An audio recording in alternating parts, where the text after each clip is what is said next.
김지의 돌직구쇼에 오신 여러분 반갑습니다. 김지입니다. 전 오늘도 저희 돌직구쇼 오픈 스튜디오 앞에 나왔습니다. 이재명 대표의 최측근인 김용 부원장에 대한 검찰의 수사 속도가 빨라지고 있는 가운데 또 다른 최측근이죠. 정진상 실장에 대해선 출국 금지 조치가 내려졌다는 보도가 나왔습니다. 정 실장과 관련해서는 대장동 일당으로부터 술접대를 받았다라는 의혹이 유동규 씨에 의해 새롭게 제기된 상태입니다. 잠시 후에 관련된 내용 전해드리겠습니다. 그런가 하면 오늘 윤석열 대통령의 이 국회 시정연설이 예정돼 있는데 민주당에서는 이걸 보이콧하겠다라고 밝힌 터라 초유의 상황이 현장에서 연출될 수 있다는 얘기도 나옵니다. 잠시 후에 현장도 생방송으로 전해드리겠습니다.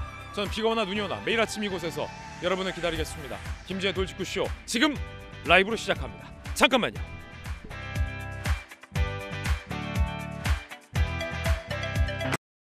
영화감독 김기덕 미투 사건 관련 정정 보도문.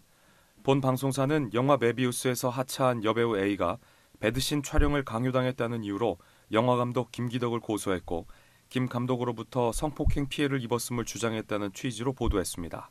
그러나 확인 결과 위 여배우의 고소 이유는 시나리오에 없는 연기를 강요당했다는 것이고 김 감독으로부터 성폭행 피해를 입은 사실이 없으며 성폭행 피해를 입었다고 주장한 피해자는 제3자이므로 이를 바로잡습니다.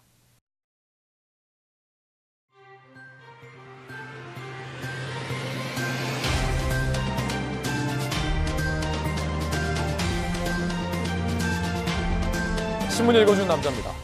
김용에 이어 정진상 실장에 대해서도 검찰이 출국 금지 조치를 취했습니다. 정 실장에 대해서는 여러 가지 의혹이 이미 제기된 상황입니다. 성남FC 의혹과 관련해서 이재명 당시 성남시장과 공모했다, 공범관계다라고 검찰은 보고 있고 유동규 씨에 의해서 대장동 일당으로부터 수접대를 받았다는 의혹 제기됐습니다. 또 한 가지, 유동규 씨 주장에 따르면 휴대폰 버리라고 지시했던 게 정진상 실장이라는 겁니다. 출국 금지 조치, 잠시 후에 이야기 나눠보겠습니다. 오늘 조간신문 4가지 키워드 준비됐습니다. 첫 번째 키워드부터 바로 보죠. 이겁니다. 급물살, 오늘 동아일보가 일면에 쓰고 있는 기사입니다. 급물살 어떤 기사일지 함께 보시죠. 검찰이 민주연구원 압수수색했죠. 결국 어제 생중계로 보내드렸습니다. 정진상 실장에 대해서 출국 금지 조치까지 취했습니다. 민주당은 야당 말살이다라고 반발했고 이재명 대표가 현장에서 눈물을 흘렸습니다. 이재명 대표의 이 눈물의 의미는 과연 무엇일까요? 이 대표의 눈물의 의미에 대해서 잠시 후 오늘 출연한 출연진들, 전문가들에게 물어보겠습니다. 여러분들은 어떻게 생각하십니까? 이어서 두 번째 키워드 공개하겠습니다. 두 번째 키워드는 이겁니다. 이재명. 그런데 쌍따옴표가 앞뒤로 붙었죠. 경향신문 2면입니다. 유동규 씨가 이 대장동 재판에서 이재명 대표를 수차례 직접 언급했습니다. 경향신문은 뭐라고 언급했는지에 대해서는 제목이 안 썼습니다. 애둘러서 경향신문 제목이 나왔는데 유동규 씨가 재판에서 언급한 건 최종 책임자는 이재명 시장이다. 당시 성남시장의 결정이다. 라고 수차례 직접 언급했다라는 내용입니다.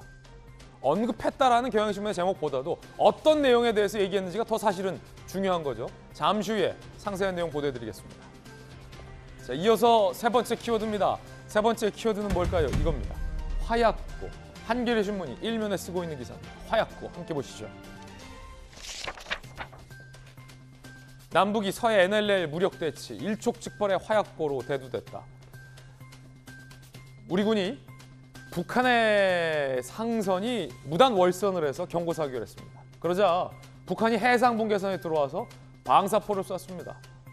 사실 이 NLL 문제, 해상 군사 분계선 문제는 노무현 정부 때도 한 차례 논란이 된 바 있었는데 이걸 북한이 무단으로 넘어와서 방사포를 쐈다.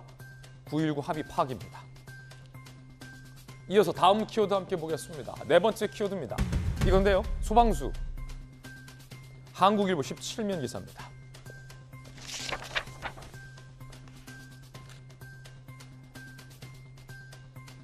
최초의 비백인 210년 만에 최연소 영국 소방소 순획 화려한 등장. 1980년생 차기 총리가 확정됐습니다. 인도계 이민가 출신의 엘리트 코스를 밟았습니다. 정계 입문 7년 만에 초고속 총리에 오르는 행보를 보였습니다. 지금까지 신문 읽어주는 남자였습니다.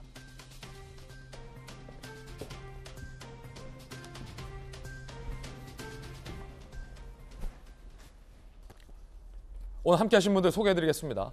검찰 출신의 변호사 김광삼 변호사님, 그리고 국민의힘의 비대위원 출신의 김연아 전 의원님 나오셨습니다. 돌직구쇼 좌장 서울시 정부부시장을 역임한 김영주 의원님, 그리고 민주당의 부대변인 출신의 서재현 전 부대변인 나오셨습니다. 어서 오세요. 이재명 대표 최측근인 김용 부원장이 구속됐습니다. 그리고 민주연구원도 압수수색을 했습니다. 거기에 이어서 정진상 실장에 대해서도 검찰이 출국 금지 조치를 취했습니다. 그 이야기 지금 시작합니다. 이재명 대표를 향하는 검. 이재명 시장과 정진상 실장이 공모했다. 검찰은 성남FC 의혹과 관련해서 이재명 당시 시장과 정진상 실장을 공모관계, 공범관계로 보고 있다는 보도가 많이 나왔습니다. 정진상 실장에 대해서도 출국 금지 조치를 취했습니다. 함께 보시죠. 출국 금지 어떤 의미일까요? 출국 금지. 검찰 이재명 성남시장 시절 정책실장으로서 두산건설 병원 부지를 상업용지로 변경해주고 50억 성남FC 후원 요구 관련해 정진상 정부조정실장에게 출국 금지 조치를 취했습니다. 조만간 소환 조사할 방침이라는 얘기고요. 이재명, 정진상 두 사람이 함께 구단을 운영했다. 기업의 인허가 대가로 후원금을 요구했다. 성남시 전 팀장 A씨 제3자 뇌물죄 공소장에 그의 공소장에 이재명, 정진상이 공모자로 적시돼 있다라는 겁니다. 김광삼 변호사님, 네. 검사 시절에 무수히 많은 수사를 해보면서 출국 금지 조치 많이 때렸잖아요. 네네. 소위 그 출국 금지를 왜 때린다라고 하는지 모르겠어요. 영장 쳐, 출국 금지 때려. 소위 검사 내에서 이렇게 얘기를 하는데, 어쨌든 이 지금 정진상 실장에 대해서 출국 금지 조치를 취했는데, 때렸는데 이게 어떤 의미입니까? 이제 두 가지 의미예요. 두 가지 의미다. 사안이 굉장히 중대하다. 그다음에 경우에 따라서는 해외로 도망갈 염려가 있다는 거죠. 예. 그러면 사실 정진상 실장은 이재명 대표의 측근 중에 측근으로 알려진 사람 아닙니까? 예. 근데 만약에 지금 대장동이랄지 유래랄지 성남FC랄지 이런 사건에 있어서 만에 하나 정진상 실장이 도주를 한다거나 네. 해외로 출국해버리면 예. 이 상당히 많은 수사들이 사실은 스탑이 되는 거예요. 그 가장 핵심 중에 키맨이라고 생각할 수 있는 정진상 실장에 대해서 출국 금지를 했다는 것은 이미 성남FC를 비롯해서 많은 범죄 혐의, 뭐 지금 언론에 보도되는 그런 혐의에 대해서 상당히 많은 검찰이 자료를 가지고 있다 이렇게 볼 수가 있고요. 예. 그다음에 이제 키맨 중에 키맨이다 이렇게 검찰은 보고 있는 거예요. 그래서 일단 뭐 출국 금지를 한 걸 보면 정진상 실장에 대한 어떤 증거 확보 이런 것들이 어느 정도 갖춰져 있기 때문에 어허. 저의 개인적인 의견으로는 조만간에 이제 영장이 청구될 가능성이 크다 이렇게 봅니다. 그렇군요. 자, 출국 금지 조치가 취해진 정진상 실장이 받고 있는 건 성남FC 의혹입니다. 그런데 최근 유동규 씨의 언론 인터뷰 내용 등으로 또 다른 의혹이 알려졌죠, 우리들에게. 대장동 일가에게 뭐 술접대를 받았다. 그 유동규의 핸드폰을 버리라라고 지시를 했다 등등의 의혹들입니다. 정진상 실장이 받고 있는 의혹들 함께 보시죠. 이건데 이재명 대표가 지난해 이렇게 얘기했어요. 유동규가 측근 아니냐라는 국민의힘 의원들의 질의에 대해서 유동규는 뭐 내 측근 아니다. 하위 직원이다. 부패 사범이다. 뭐 이렇게 얘기했어요. 그러면서 측근이라면 정진상, 김용 정도는 돼야 라고 얘기했습니다. 그 정진상. 대장동 사업의 결제 라인, 2013년 유동규의 술 접대받은 의혹, 2014년 유동규 남욱 등의 5천만 원 수수 의혹, 지난해 9월 유동규 압수수색 전 야 동규 휴대전화 버려라 라고 지시했다라는 의혹 등이 제기됐습니다. 크게는 세 가지 의혹을 정진상 실장은 받고 있다는 겁니다.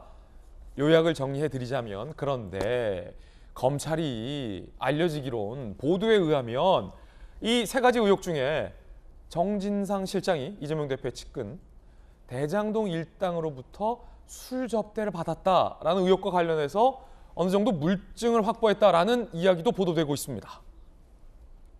물증, 술 접대 물증. 유동규 씨는 최근 정진상과 술을 100번, 1000번 마셨는데 술값 한 번 안 내더라.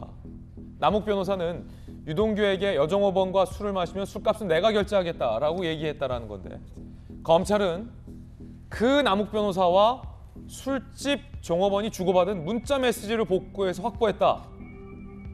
엄청난 물증이겠죠. 예를 들어 그 문자 메시지에 오늘 뭐 유동규랑 뭐 정진상 실장 가니까 준비 잘 해놓으세요. 결제는 제가 하겠습니다. 라는 내용이 들어있다면 이건 매우 중요한 물증이 될 수 있겠죠. 2013년부터 유동규가 정진상, 김용에게 술 접대 후 남욱이 사후에 계산하는 내용이 담겨있다. 그 문자 메시지에. 해당 종업원을 또 여종업원을 또 해당 검찰이 만났다는 겁니다. 그래서 대화 내용도 확인을 했다. 검찰이 이미 발빠르게 확인을 했고 물증을 확보했다라는 건데 역시 검찰 출신의 김광삼 변호사님, 아니 이 문자 메시지도 복구해서 확보해 두고 해당 여종업원까지 만나서 그 대화 내용까지 확보해 놨다는 건 검찰이 매우 발빠르게 물증 확보에 나섰네요 이미. 저 이제 개인적으로 볼 때는 이제 수사가요, 뭐 한 달 전, 두 달 전 그렇게 이루어진 게 아니에요. 지난번 윤석열 대통령이 당선이 된 다음에 한동훈 법무장관에 임명했잖아요. 예. 그때 사실 총장이 없는 상태에서 인사 이동이 있었어요. 그러면서 이제 수사팀을 개편했었잖아요. 예. 그때부터 굉장히 밑에서부터 수사를 해왔을 가능성이 크다 이렇게 봅니다. 사실 지난 정권 수사에 있어서는 수사를 이제 대충 했다고 저는 봐요. 그래서 결국 뭐 민간업자인 남욱이랄지 몇 명 그리고 유동규 정도의 구속을 해서 끝냈잖아요. 그러면 이들의 관계를 밝히는 데 있어서 중요한 부분은 이 세 명 정진상, 김용, 유동규가 무슨 관계였는지가 굉장히 중요하거든요. 그렇죠. 그런데 이미 유동규가 나와서 100번, 1000번 술 먹었다고 말하기 전에 이미 유동규는 검찰에서 다 얘기를 한 거예요. 왜냐하면 이재명 대표는 지금까지 유동규와 대장동 일당이 도원 결의를 해서 한 몸이 돼서 부패 사범이다. 우리 쪽과는 관계가 없다라고 선을 그었는데 그 부패 사범 일당과 정진상, 김용, 이재명 대표 분신들이 만나서 술도 먹고 친하게 지냈고 친밀하게 사업 비즈니스에 대해서 얘기한 관계라면 이재명 대표 측의 지금까지 해명과는 상황이 달라지는 거잖아요. 그렇죠. 이 부분은요, 그냥 뭐 술 접대하고 놀고 거기서 끝나는 게 아니에요. 이 술 접대가 100번, 1000번 이루어졌다고 유동규는 주장하고 있잖아요. 그런데 이게 유흥업소단 말이에요. 술 한 번 먹으면 사실은 100만 원 이상 나올 거예요. 이게 100번이면 얼마겠어요? 100번 이상이면 얼마겠습니까? 그런데 대장동 개발과 관련해서 남욱이랄지 이런 사람들이 왜 이 유흥업소에 돈을 대주겠어요?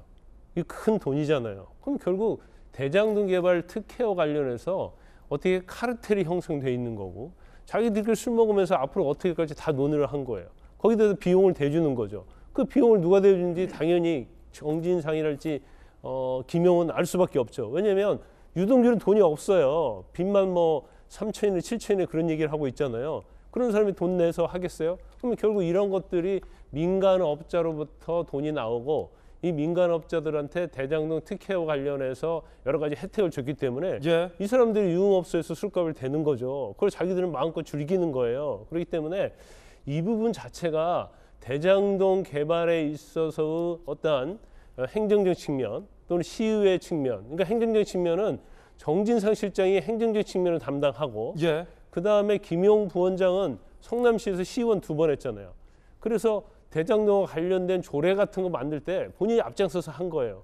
그러면 시와 시의회와 또 정점에 있는 뭐 시장 이런 사람들 같이 협업을 해서 이익을 몰아준 거다. 이것을 판단하는 데 있어서 이 향응 자체가 예. 뇌물뿐만 아니라 굉장히 판단에 있어서 중요한 결정적인 영향을 미칠 거다 봅니다. 그러니까 유죄 판결에 결정적인 영향을 미친다는 거예요. 그런 의미가 있는 이 수사다. 그 검찰 수사팀이 매우 발빠르게 우리가 유동규 씨를 통해 전해 들은 건 최근인데 그냥 유동규 씨의 주장이라고 안 믿는 분도 있을 텐데 이미 검찰은 술 접대를 받았다라는 물증을 확보했다라는 보도도 전해지고 있다는 겁니다. 이 보도대로라면 매우 검찰이 발빠르게 증거 확보에 이미 나선 상황이다라는 해설을 김광삼 또 검찰 출신 변호사가 들려주었습니다.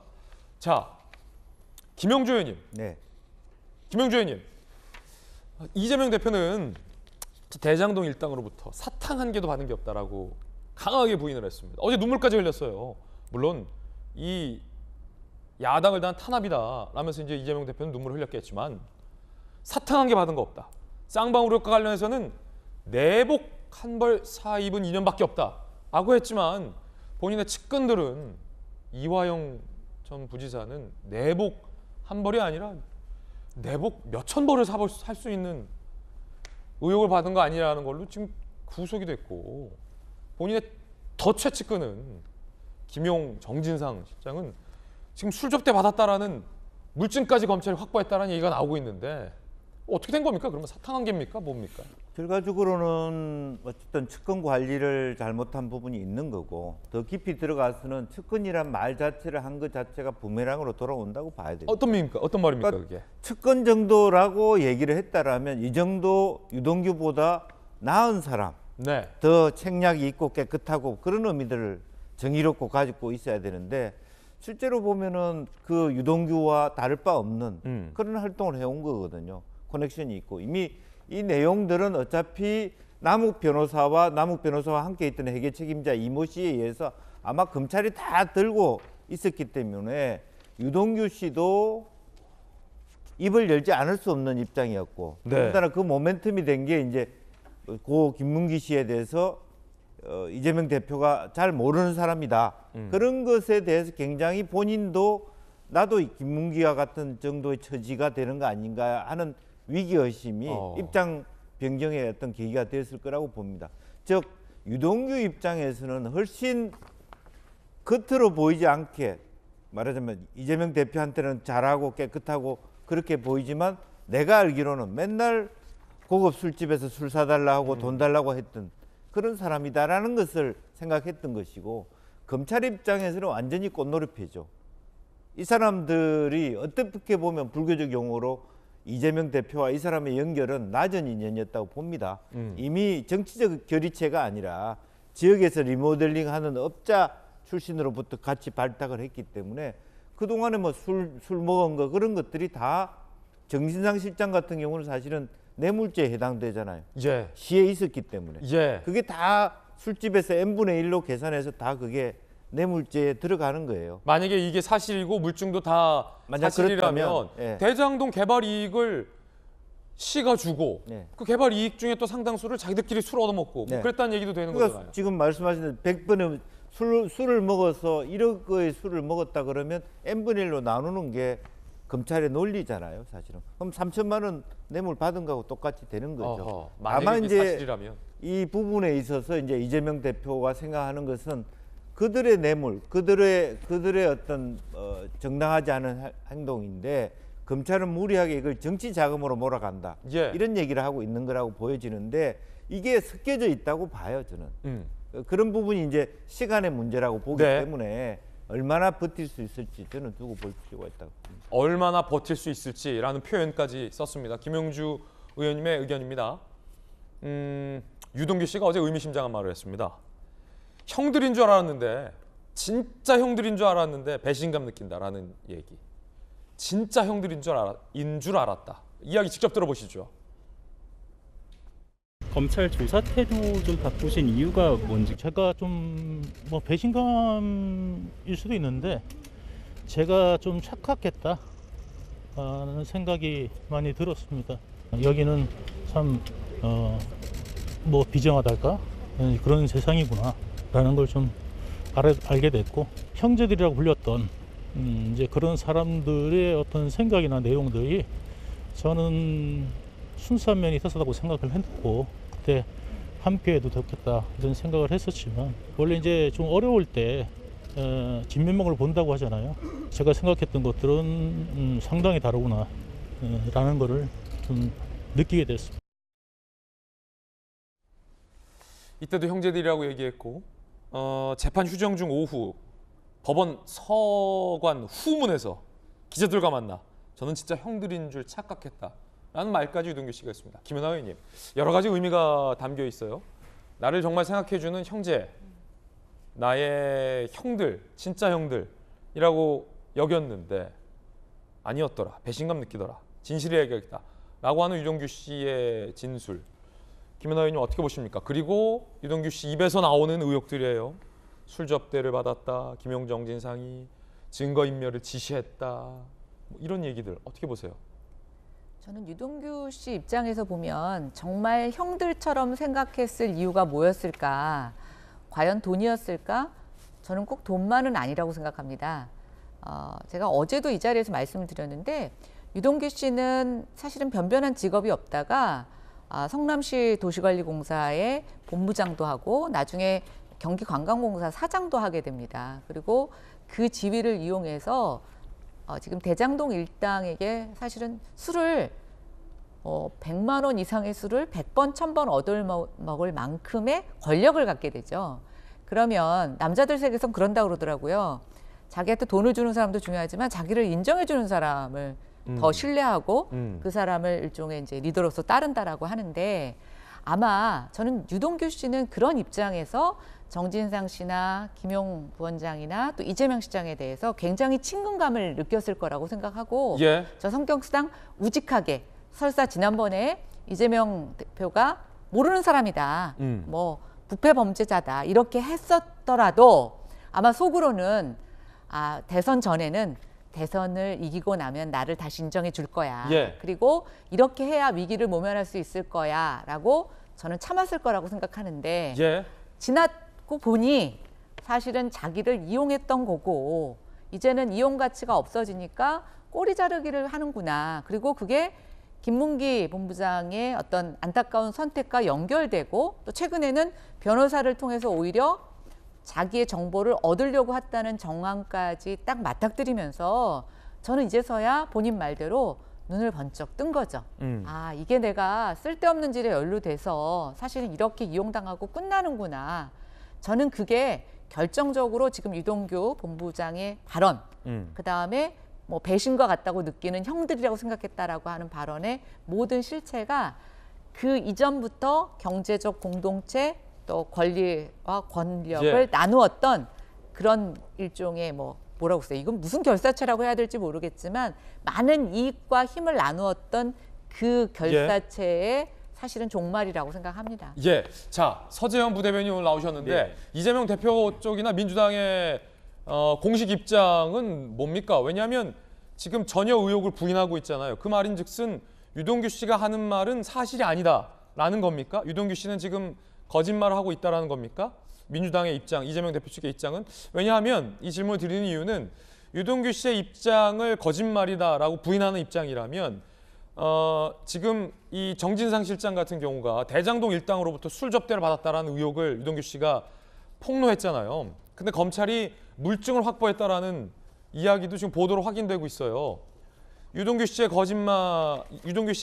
말이 거짓말이라고 민주당에서 입장을 내려면 검찰이 확보했다는 물증도 예를 들어서 뭐 조작된 것이다 이런 논평이 나와야 되는데 아직 그런 논평이 안 나왔기 때문에 질문을 드립니다. 그러니까 이제 저도 사실 모르는 것인데 단지 이제 검찰의 그 행태라든지 그 어떤 그 기소했을 때는 대선 자금용으로 6억을 받았고 8억을 받았다. 그리고 대장동에서 수익을 위해서 뭐 술을 100번 먹었다, 뭐 1000번 먹었다라는 것이 시기와 어떤 논리적인 모순이 발생할 수 있다. 말씀드렸지만 2013년도는 대장동 개발이 본격화하기 전이기 때문에 남욱이나 유동규 일당이 어떻게 보면 정진상과 김용과 더 앞서서 이재명 시장에게 어떤 로비를 할 수 있는 것이고 그 과정 속에서 어떻게 보면 이재명 그때 시장 입장에서는 민관이 1조의 이익을 취하는 건 너무 무리다. 그러면 5천억의 공공 환수해서 한번 이런 모델을 설계해보자라고 한 부분이 있는데 저 부분 가운데 앞뒤가 바뀔 수가 있다라는 말씀을 드린 것이고 그러니까 술 접대를 받았던 거는 사실일 수 있다라고 보시는 검찰이 겁니까? 분명히 이야기했었으니까 검찰이 술을 마시지도 않았는데 술을 마셨다고 할 수는 없을 거잖아요. 상식적으로. 근데 술을 마신 목적에 대한 의견은 분분하기 때문에 그거는 수사를 지켜봐야 된다는 입장인 것이고 보통 왜 논문을 쓸 때도 마찬가지잖아요.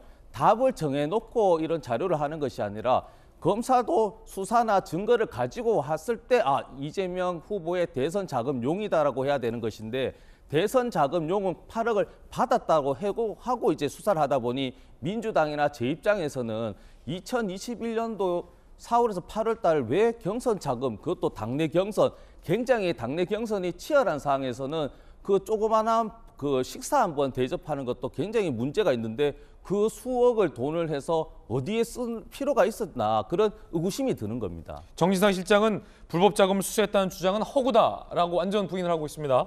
자, 김용 부원장 입장도 한번 보시죠. 8억 수수 의혹 혐의에 대해서 거대한 조직의 중심에 서 있다. 중차대한 대선에서 정치자금 요구할 만큼 어리석지 않다. 그들의 진술 외에 어떤 증거도 없다. 이런 말로 물증이냐 이겁니다. 당당하게 진실 밝히겠다라고 부인을 했습니다. 두 사람의 입장도 저희가 보도해드렸습니다. 대장동 재판에 나선 유동규 씨 측이 이재명 대표의 이름을 수차례 작심 언급했습니다. 최종 결정권자는 성남시장이다. 이재명 성남시장이 그렇게 정한 것이다. 이재명이 공언하만 하면 다른 것은 다 마음대로 하라고 했다. 사건 수사 시작 때 이재명 국감 출석해 대장동 사업에서 건설사 배제하는 결정 본인이 했다고 발언하지 않았느냐라고 대장동 개발 사업 특혜 재판 중에 최종 책임자는 이재명 시장이다. 이재명 시장이 지시했다라는 이야기를 거듭 수차례 작심 언급했습니다. 자, 그뿐만이 아니라 유동규 씨는 본인의 폭로 김용 부원장이 압수수색 당시에 입원해라 라고 지시한 건 맞다라고 재차 주장을 했습니다. 김용 부원장이 유동규에게 입원하면 검찰이 체포하지 않기로 했으니 병원으로 가라고 지시한 게 맞다. 거듭 확인했습니다. 정진상 실장이 대장동 관련 문제로 이 검사장과 술을 마셨다는 유동규 진술에 대해 당시 중앙지검장으로 들었다라고 유동규 씨 측은 이야기를 했습니다. 입원 지시한 거 맞고 핸드폰 버리라고 한 건 맞다라는 겁니다. 김용 정진상. 김광삼 변호사님 네. 수사하셨잖아요. 네. 어떻게 되는 겁니까? 그러면 정진상 실장, 이재명 대표 최측근 두 사람이잖아요. 김용 정진상이 입원하라, 핸드폰 버려라 라고 지시했다는 게 맞다는 주장인데 이게 맞다면, 왜냐하면 통화한 것은 사실로 드러났잖아요. 정진상 실장은 통화했다는 것 자체도 처음에 아니라고 부인했다가 말을 바꿨어요. 이미 한 차례 말을 바꾼 바 있습니다. 그러면 이재명 대표 최측근이 나와는 상관없는 사람이라고 했던, 부패 사범이라고 했던 유동규 씨와 이재명 대표의 분신과도 같은 최측근이 그때 그 절차대한 순간에 전화해서 병원 입원해라, 핸드폰 버려라 라는 건 검찰 수사를 방해하다라고 지시를 했다라는 건데, 그럼 어떤 죄목이 될 수 있습니까? 일단 뭐 그 검찰과 관련된 거에 있어서 휴대폰 버리라는 것은 이제 증거인멸죄에 해당이 되겠죠. 증거인멸. 명백히 증거인멸죄에 해당이 돼요. 예. 그런데 정진상 실장은 통화한 적이 없다 그렇게 얘기했다. 나중에 인정을 했잖아요. 예. 그런데 그러면 자, 지금 휴대폰 떨어지는 장. 예. 근데 통화를 해서 무슨 얘기를 했냐고 물어보니까 사실대로 조사 잘 받으라고 했다는 거예요. 아니 사실대로 조사 잘 받으라는 얘기를 왜 전화를 해서 그 급박한 순간에 하는 거예요. 압수수색 막 들어오는데 전화해가지고. 만약에 정진상 실장 주장이 사실이라면 진짜 도움 안 되는 이야기. 그렇죠. 사실대로 가서 잘 이야기하시오. 지금 법과 원칙대로 임하시오. 그런 얘기를 굳이 전화해서 할 필요는 없다. 그것도 지금 압수수색 들어오는 상태예요. 절차 제한 순간. 예. 근데 전화해가지고 사실대로 조사 받으세요. 이런 말을 왜 하는 거예요? 굳이. 그렇죠. 그런데 저는 이제 유동규 씨 진술이 굉장히 신빙성이 있다고 봐요. 그러면 정진상 실장에 대해서 증거인멸 교사 혐의입니까? 그렇죠. 증거인멸 교사죠. 그래서 휴대폰을 던지라고 해서 던졌다는 거잖아요. 네. 근데 휴대폰 던졌는데 사실 그걸 검찰이 모르겠어요. CCTV 까보면 다 아는데 검찰은 그 휴대폰에 대해서 누가 가져갔는지 추적하지 않았어요. 당시 검찰은 그렇죠. 수사 뭉갰다라는 의혹도 당시 일각에서 제기됐었는데, 일각에서 당시 검찰은 휴대전화 확보를 못했고 경찰이 그 휴대전화를 확보했잖아요. 그러면 전화할 때 휴대폰을 어디로 던져라까지 다 지시를 했고 누가 주워 갈 것이다까지 제가 볼 때는 다 얘기가 됐을 가능성이 크다고 보고요. 자, 그거는 추측입니다만 네, 어쨌든 예. 휴대전화를 폐기하라라고 지시했을 것이다라고 보는 거군요. 네, 그럴 가능성이 좀 높다고 하고. 왜냐하면 유동규 씨가 그때 당시를 전후해서 이렇게 얘기했어요. 이거 바꾼 지 얼마 안 된 새 비싼 핸드폰인데 이걸 던지라라고 해서 약간 좀 자기가 서러웠다, 울분을. 바꾼 지 얼마 안 된 새 폰인데 이거 던지라고. 아니 아깝죠. 더군다나 본인은 그것이 어떤 증거의 단서가 될 거라고 생각하지 않는데, 그와 범죄와 연관된 사람은 뭐라도 조금이라도 남아있으면 안 되니까 지금 휴대폰 뭐 얼마 주고 사고 그게 문제가 아니에요. 일단 던지라 이렇게 얘기할 수가 있는 거고. 그러면 검사 출신으로 보실 때 네. 가정입니다만 유동규 씨의 이 같은 의혹이 사실이라면 네. 정진상 실장은 왜 사실이라면 유동규 씨에게 휴대폰을 던지라라고 지시를 했을까요? 이게 사실이라면 진짜 형 같은 마음에서 너가 곤란해질 수 있으니까 휴대전화를 버려라. 내가 너를 위해서 형 같은 마음에서 충고를 했던 걸까? 아니면 뭐 다른 목적에 아니 물론 이제 본인이 범행을 다 부인하는 과정에 있어서 휴대폰에 어떤 내용이 남으면 본인에도 불리할 수가 있겠죠. 그러면 그 휴대폰을 버리고 증거를 없앨 것은 본인이 결정해야죠. 유동규 씨가 그렇죠. 근데 제3자가 야 휴대폰 버리라 이렇게 하는 것은 그게 나와 연관성 또 다른 사람과의 연관성 그것이 나중에 문제될 걸 대비해서 버리라고 했다고 우리가 이제 추론할 수밖에 없고 그다음에 지금 문제가 되고 있는 것 중에 하나가 병원에 입원해라. 이제 김용부 원장이 전화했다는 거 아니에요? 예. 정진상 실장이 검사장하고 이 얘기 다 됐으니까 병원에 입원하면 체포하지 않을 것이다. 이런 취지로 얘기했다는 거 아니에요? 근데 그것도 사실 유동규 씨의 어떤 이 얘기가 상당히 맞아요. 본인이 갑자기 병원에 입원했잖아요. 그 상황에서 입원을 생각을 왜 했을까요? 누군가 어드바이스를 했으니까 거기에 맞춰 입원한 거잖아요. 응급실에 갔지만 이제 입원이 안 돼서 체포됐죠. 그렇죠. 그러니까 정진상 실장하고 사실 검사장이 뭐 만났는지 아니면 통화를 해서 그렇게 하기로 했는지 이제 그건 모르겠어요. 네. 하지만 적어도 그런 얘기를 들었기 때문에 본인이 병원에 가서 입원을 한 거죠. 근데 우리가 일반적으로 이런 꼼수를 쓰는 경우가 굉장히 많아요. 야 병원에 입원하면 뭐 아프다는데 어떻게 잡아갈 수 있겠어?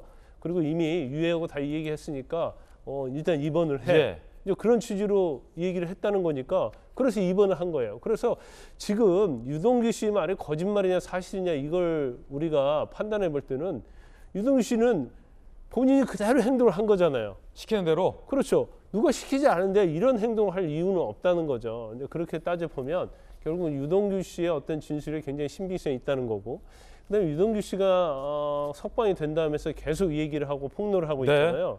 근데 유동규 씨는 사실은 검찰에 가서 자기의 어떤 이게 사실일지 아닐지 모르지만 자기가 알고 있는 것을 다 얘기하고 이게 언론 보도가 네. 되면서 법적으로 또는 사회적으로 이제까지는 주범이었어요. 마치 대장동과 관련된 비리는 유동규가 다 해먹은 것처럼 됐었어요. 그런데 지금 나와서 하는 얘기를 할지 검찰에서 김용부 원장 뭐 체포하고 이런 걸 보면 이제 유동규는 신분권이 된 거예요. 그러면 신분권이면 주범이 누구냐? 아직까지는 주범은 정진상, 김용부 원장이라는 추론을 해볼 수 있는 그러한 증거들, 그러한 검찰의 수사 지금은 나오고 있죠. 예. 그러면 가장 유수전인 과연 이재명 시장과의 관계가 있느냐 없느냐 이제 그 부분만 남아 있는 거예요. 네. 그래서 그 부분을 검찰이 예. 지금 추적을 하고 있는 거죠. 자, 지금까지 이야기와 쭉 들으셨습니다. 판단은 여러분들께서 하실 몫이고요. 저희 채널A가 단독으로 취재한 내용 지금부터 전해드리겠습니다. 이재명 대표는 이 의혹 말고 또 다른 의혹으로 기소됐죠, 검찰에. 공직선거법상 허위 사실을 유포했다라는 혐의입니다. 고 김문기 씨를 모른다라고 수차례 얘기했던 이재명 대표의 발언이 허위다라고 검찰은 보고 있습니다. 그런데 저희 채널A가 단독 취재한 내용에 따르면 이재명 대표 쪽에서 이 캠프 인사가 김문기 씨 가족이 기자회견을 하기 직전에 찾아옵니다.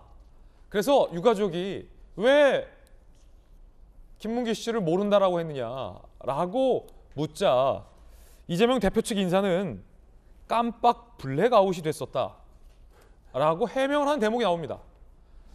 자, 이 표현이 매우 논란이 될 걸 봅니다. 깜빡 블랙아웃이 됐었다.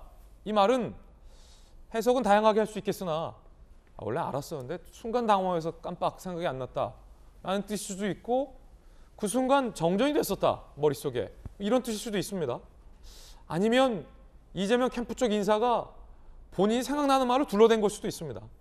자, 그런데 그 뒤에 흥미로운 이야기를 합니다.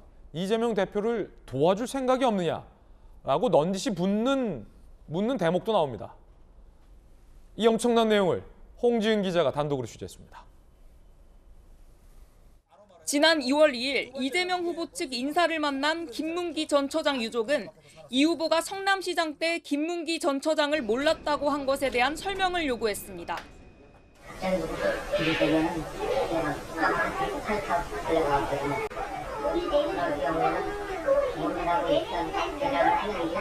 사실 모른다고도 안 했죠. 기억이 안 난다고.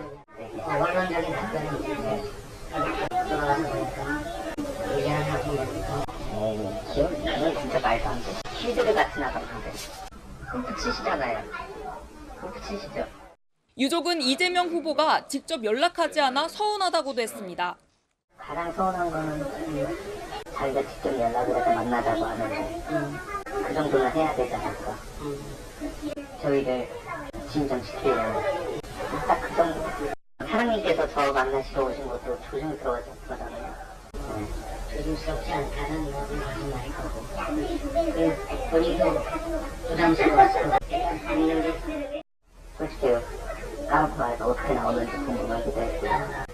물론 오신 건 사장님이 오신 거지만 제가 이제 받아들이기는 캠프 대표가 오신 것처럼 받아들여지잖아요. 뭐 의논을 하고 나중에 끌어놨다고 시간 낭비도 많고. 이 후보 측 인사는 도와달라는 뜻도 전합니다. 도와주려는 전혀 안 되고 이재명 대선후보가 낙마하면 그 캠프 쪽 인사들은 어떻게 되는 거예요? 1시간 넘는 대화가 이어진 뒤 유족은 이 후보 측 추가 연락을 기다리다 답이 없자 기자회견을 열었습니다. 그 모습을 보고 이재명 후보님의 연락을 기다리던 저희 가족은 다시 한번 철저한 배신감을 느끼며 진실을 밝히는 게 도리라고 생각했습니다. 채널A 뉴스 홍지은입니다. 자, 유가족 측은 기자회견 직전에 당시 선거가 급박했던 상황에서 이재명 대표 측이 우리를 회유하려는 느낌을 받았다라고 저희 취재 기자에게도 이야기를 한 바 있습니다. 보시는 여러분들은 어떤 느낌, 어떤 판단을 하십니까? 김연아 의원님, 깜빡 블랙아웃이 됐었다. 그리고 본인은 개인 자격으로 온 게 아니다. 그러면 시간 낭비고 논의를 하고 왔다. 이재명 대표를 도와줄 마음이 없느냐. 이렇게 얘기했어요. 이재명 대표는 줄곧 모른다라고 했었는데 이재명 캠프 인사는 깜빡 블랙아웃이 됐었다. 저는 처음에 저 기사를 보고 이재명 당대표가 그때 최소한의 일말의 양심이 있어서 사실은 자기가 굳이 안다고 얘기할 수 없었다라는 것을 간접적으로 전하려고 했나? 저는 처음에 그렇게 생각을 했어요. 근데 저 기사의 후반부를 보면 결국은 자기 선거에 뭔가 걸림돌이 될까 봐 그 가족들이 기자회견을 하게 되면 곤란할까 봐 사실은 캠프의 측근 인사를 통해서 회유하려고 했던 정황인 게 드러난 거죠.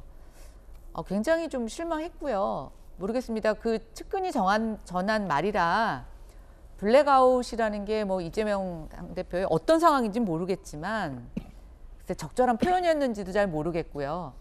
그다음에 아마 이번 선거와 관련돼서 이재명 당대표가 여러 군데에서 저 얘기를 반복적으로 하게 됩니다. 그래서 이번 선거법에서는 되게 반복적으로 저 발언을 했다는 것 때문에 문제를 하고 있는데 처음에는 이렇게 얘기하죠. 전혀 모르는 사람이라고 얘기하다가 나중에는 그 순간에는 기억이 나지 않았다. 또 이렇게 얘기도 하게 됩니다. 그래서 굉장히 오락가락한다는 지금 느낌을 받는데 어쨌든 이번에 이 보도로도 저희가 파악이 된 건 이재명 당대표는 정말 거짓말을 눈 깜짝하지 않고도 잘 하시는구나. 그다음에 또 하나는 일말의 어떤 그런 연민의 정 이런 것들을 표할 수 있는 기회마저도 본인의 영달을 위해서 다 버리셨구나 이런 생각이 들어서 다시 한번 유가족 입장에서 보면 굉장히 가슴 아프고 쓰라린 이게 이재명 대표의 공직선거법 재판에 어떤 영향을 줄 수 있을까요? 저는 굉장히 치명적인 증거로 작용을 할 것 같습니다. 아까도 말씀드린 것처럼 계속 반복해서 이재명 대표는 이거를 토론에서도 얘기하고 다른 인터뷰, 유튜브에서도 반복적으로 얘기를 하게 되는데 사실은 그 내용들을 하나씩 저희가 살펴보면 미묘하게 다르다라는 걸 알 수 있습니다. 뭐 제가 그런 낮은 직급의 사람들을 어떻게 아냐고 얘기했다가 그 당시에는 전혀 기억이 나지 않았다. 뭐 이런 식으로 해서 하는데 뭐 이재명이라는 사람이 지금 뭐 타임머신을 타고 각각 다른 장소에 있는 것도 아니고 어떻게 그 상황마다 상황을 모면하기 위해서 이런 답변을 했는지 정말 모아보면 저는 정말 기가 막힌 영상이 될 거란 생각이 듭니다. 자, 김영주 의원님 어떻게 보십니까? 네. 글쎄요, 이제 모른다와 기억이 안 난다라고 하는 것에서 사실 이전한 거죠. 처음에는 모른다고 말씀하셨다가 실제로는 그게 모르는 건 아닌데 갑자기 그 상황이 블랙아웃이 돼서 아무 생각이 안 나더라. 그래서 그걸 기억이 안 난다, 모른다라는 말로 했다고 얘기한 건데 문제는 실제로 보면 이제 이재명 대표의 딜레마가 거기서 나오는 거죠. 그러니까 실제로 유가족 입장에서도 본인 스스로가 거기 와서 사과를 했었으면 하는 건데 본인이 나타나지 않았다. 이제 그 뒤에 추후로 그런 어떤 회유만 있었지 그 뒤에 어떤 약속을 할 만한 그런 부분이 없었다라고 하는 거고 실제로 이재명 대표도 그게 나타난다면 그 자체가 본인이 잘 알았다는 것을 자기 말을 자기 스스로 부정하는 결과가 될까봐 나타날 수 없었던 그런 부분이 여기서 나오는 겁니다. 이제 그렇기 때문에 지금 하나하나의 지금도 어떻게 보면 진실과의 싸움이 된다면 저거 하나하나 자체가 사실은 자기가 갖고 있는 진실의 축이 무너지고 있는 상황이거든요. 진실의 축이 무너지고 있는 상황이다. 그러면 자기가 지금도 보면은 이제 뭐 김용 전진상 전체가 전체적으로 나는 깨끗하다. 뭐 이거는 완전히 100% 허위 사실이라고 얘기하는데 저런 부분에서부터 벌써 그런 김용, 정진상, 이재명 대표의 어떤 그 신뢰의 구축에 있어서 흠결이 생기는 것이죠. 그런 것들이 상당히 앞으로 재판 과정에서도 문제가 될 것이다 그렇게 보입니다. 그러니까 이재명 그 당시는 이제 대선 후보였죠. 그때는 명확하게 일관된 진술을 했었습니다. 성남도시개발공사 때 대장동 그때 이제 그 여러 가지 안건에 대해서 이분이 김문기인지는 몰랐다라는 것이고, 다만 그 대장동에 국감할 때는 이분이 이제 조언해서 알았다. 그냥 시기를 물어본 거거든요. 그래서 저는 그때도 말씀드렸지만 그 당시 이월로 좀 되돌아가 보면 이 대장동이 9월 달에 그 어떻게 언론에 이렇게 크게 이슈화 되면서 이제 그 좀 고인이 좀 안타깝게 돌아가셨는데 대선이 3월 9일이다 보니까 이 부분이 너무 이제 그 유족의 어떤 그 아픔보다는 좀 대선의 정쟁의 요소로 좀 그게 이슈화된 부분이 분명히 있다 보니까 이재명 그 당시 후보도 그때 이제 그 조문을 못 간 것이죠. 그래서 저는 측근이 저는 이재명 그 후보의 명확한 입장을 전달했다기보다는 저는 추론했을 때는 이게 이제 대선의 연장선이다 보니까 이 부분을 좀 선거와 연계시켜서 저도 이제 선거를 해봤지만 이재명 후보 대선 후보기 때문에 모든 걸 다 이렇게 일일이 할 수는 없어요. 그래서 저는 이 부분을 한번 확인해 보시면 되는데 그분이 대표의 마음을 가지고 정확하게 전달했는지에 대해서는 한번 확인할 필요가 있다 말씀을 드리고 싶습니다. 예, 첫 번째 이야기 나눠봤습니다. 이번엔 저희가 준비한 두 번째 이야기입니다. 이재명 대표가 눈물을 흘렸습니다. 울먹였습니다. 그 이유는 무엇일까요?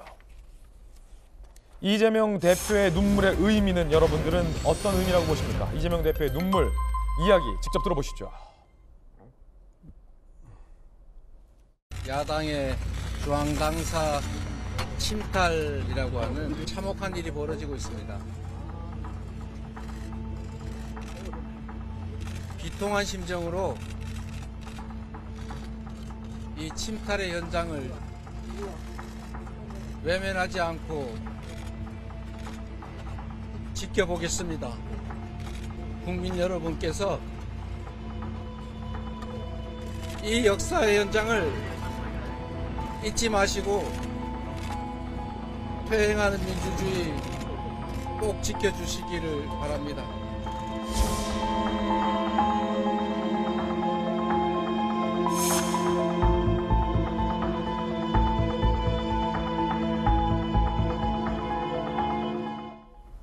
이재명 대표의 눈물입니다. 우리가 앞서서 이제 김문기 씨 유가족 얘기를 나왔는데 김문기 씨 유족 입장에서는 같이 일했고 시장님과 골프 쳐서 그렇게 좋았다라고 해맑게 이야기했던 아버지의 죽음 관련해서는 이재명 대표가 눈물은커녕 모른다고 잡아댔다라는 게 이제 유족들의 어떤 불만 사항인데, 자 어제 현장에서 이재명 대표는 눈물을 흘렸습니다. 김용주 의원님, 민주주의가 퇴행하는 과정이다 라면서 흘린 눈물입니다. 어떤 의미라고 보십니까? 글쎄요, 이제 본인 스스로가 본인은 결백한데 이 윤석열 소위 검찰 공화국이 들어서서 민주주의를 퇴행시키고 그런 의미에서 이게 역사의 현장, 한국 민주주의가 후퇴하는 역사의 현장 속에 있기 때문에 여러분들 뭐 당원들이나 이재명 후보를 개인적으로 지지하는 분들이 민주주의의 퇴행을 막아달라, 나는 결백하다, 우리 당을 지켜달라, 이런 어떤 지지자들에 대한 호소인데요. 저는 저 부분에 대해서 과연 민주당의 국회의원들이 다 저렇게 생각할까, 민주당의 당원들이 다 저렇게 생각할까, 뭐 그런 것들에 대해서 좀 생각해 볼 여지가 있다고 봅니다. 시대가 변했고 또 실제로 엄격하게 얘기하면 연일 보도가 되고 있습니다만, 어떤 면에서 만약 이재명 대표가 결백하다면 검찰들을, 물론 압수수색 과정이 좀 거칠고 그런 부분이 있었다 하더라도 차라리 소프트하게 그냥 당사 일부를 점유하고 있는 말하자면 민주연구원에 가서 정확하게 니네들이 원하는 자료가 뭐냐, 또 실제로 공용 의자이기 때문에 뭐 차라리 틀어갈 것도 없다라는 것을 아예 밝혀내는 것, 그것이 오히려 검찰이 무도하게 들어왔다는 것을 더 설명해 주는 거라고 보입니다. 그렇군요. 그런데 한 가지 이제 좀 짚고 넘어가야 될 게 이제 물론 이제 이재명 대표나 그 민주당 입장에서는 민주당에 대한 야당에 대한 검찰의 침탈로 이 압수수색을 받아들이는 것 같은데 뭐 그것까지는 뭐 충분히 그럴 수 있다고 보는데 사실 검찰 입장에서 보면 억울할 수 있거든요. 아니 우리가 언제 야당 민주당을 압수수색하고 침탈했나? 전혀 그런 거 아니다. 우리는 민주당 건물에 있는 민주연구원 안에 있는 부원장실, 김용 부원장실 그 PC 파일 4개 가져간 거다. 법원에서 영장 받아서 이거를 이재명 당대표가 눈물로 국민들에게 호소할 만한 일이냐라고 검찰은 좀 억울할 일이고 네. 국민의힘 입장에서는 이런 얘기도 나오더라고요. 애초에 김용 부원장하고 정진상 실장 본인의 최측근들을 민주연구원 부원장이나 당대표실의 실장에 임명 안 했으면 이런 일이 없지 않았냐. 국민의힘에서는 또 이렇게도 얘기하던데요. 사실은 이제 그게 이재명 대표의 딜레마였을 거예요. 본인이 막 이런 검찰 주장대로 했다면 그럼 김용 전진상을 전혀 기용을 안 했다면 그 사람들이 유동규와 같은 심정으로 이제 와서 나는 뭐냐 이렇게 될 수 있기 때문에 같이 온다라고 하는 그룹 속에서 일정한 포지션을 해줘야 되는 그리고 자기를 보호해야 되는 그리고 왜냐하면 당내에 소위 이재명계라고 하는 존재가 있지 않잖아요. 그러니까 빨리 착근하기 위해서 자기 측근들을 이제 심어야 되는 건데 그것 자체가 이제는 딜레마가 됐다 그렇게 보여지고요. 저 역시 민주연구원의 부원장이라든지 당의 어떤 뭐 핵심 뭐 정무 담당자라든지 이런 것을 안 시켰어야 되지 않느냐 그렇게 생각이 들고요. 근데 그런 부분들이 지금 이제 딜레마로 나타나고 있고 다만 지금 이제 실제로 박홍근 원내대표가 처음에 압수수색했을 때 국감 중지하는 정도의 발언에 비하면은 지금의 굉장히 많이 톤 다운이 됐다는 것은 상당히 당내에서의 의견이 이반되고 있다는 것들을 이재명 대표도 감지하고 있지 않나 그렇게 보여집니다. 그게 여러 가지 그런 의미들이 이재명 대표의 눈물에 담겨 있을 것이다. 민주당의 현역 의원들, 민주당의 당직자, 민주당의 의원 당원들이 과연 이재명 대표와 같은 마음일지에 대해서는 의문이다라는 말씀 주셨어요.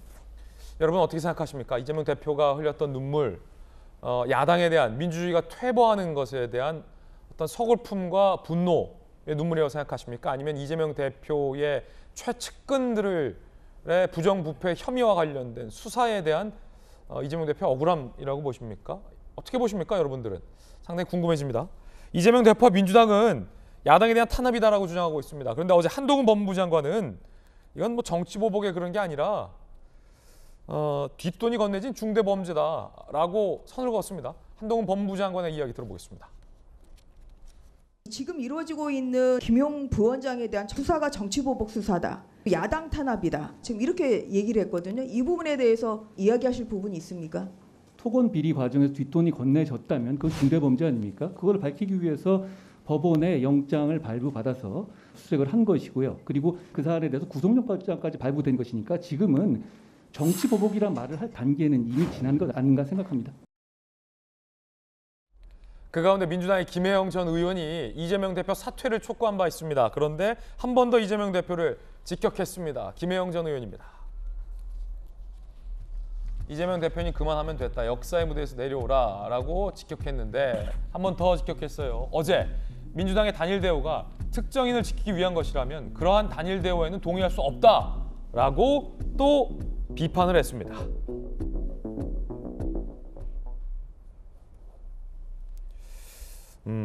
서재현 부대변인, 민주당의 입장 궁금한데 민주당이 당원이잖아요. 김혜영 전 의원은 이건 야당 탄압이 아니다라고 말하고 있는 것 같습니다. 그리고 지금 민주당이 정부를 향해서 투쟁하는 게 이재명 한 사람을 위한 지키기 위한 단일 대우가 아니냐라고 묻고 있는 것 같아요. 한동훈 법무부 장관은 그 이전에 들었던 이건 정치보복이 아니라 이재명 대표의 최측근의 중대범죄 혐의에 대한 압수수색이다라고 선을 긋고 있고요. 어떻습니까? 민주당 내부 입장은? 그러니까 지금 어떻게 보면 분란하고 갈등하는 국면이고 당황한 상황이죠. 저 역시도 마찬가지고요. 근데 이제 김혜영 의원 전 의원 같은 경우는 어떤 그 전체적인 사건에 있어서는 좀 이제 자중하다기보다는 좀 이제 투쟁보다는 수사를 지켜보자 이런 의미였고, 저도 그렇고 뭐 여러 당원 입장에서는 이재명의 개인을 지키는 것이 아니고 이재명 당대표가 아니고 누가 되더라도 저는 이번에 정치검찰이라고 이렇게 규정하고 있는 부분에 동의하는 부분이 그 민주연구원을 이제 압수수색하는 이유 자체가 뭐 다 의원님들도 계시지만 비상근에서 그리고 근무 시간도 하면 3시간 정도 있는 것인데, 제가 지난번에도 말씀드렸지만 절차상에 대변인실이라든지 어떤 경기도실에 대한 압수수색이 먼저 선행이 되고 해야 되는 것인데, 이런 그 민주 당사라의 그 압수수색의 명목으로 어떤 야당 탄압이라는 어떤 정치적 논란을 일으킨 부분에 대해서 문제 제기를 하는 것이거든요. 그러니까 수사를 하지 말고 그런 부분이 아니라 이런 수사의 절차, 이런 압수수색하는 절차에 대한 부당함을 하는 것이고, 추가로 더했을 때는 계속 저희들이 주장하는 것은 물론 수사를 해야 되는데 왜 유독 야당에게만 김건희 여사나 어떤 여러 가지 그 윤석열 대통령에 대한 수사나 압수수색은 왜 한 건도 이루어지지 않냐에 대한 문제 제기를 계속 하는 겁니다. 네. 자, 야당이 윤석열 대통령의 시정연설을 보이콧하겠다라고 규탄 시위를 벌이고 있다는 뉴스 속보도 들어왔습니다. 잠시 후에 대통령이 국회에 도착할 걸로 보이는데 과연 현장의 상황이 발생하면 저희가 생중계로 연계해드리겠습니다.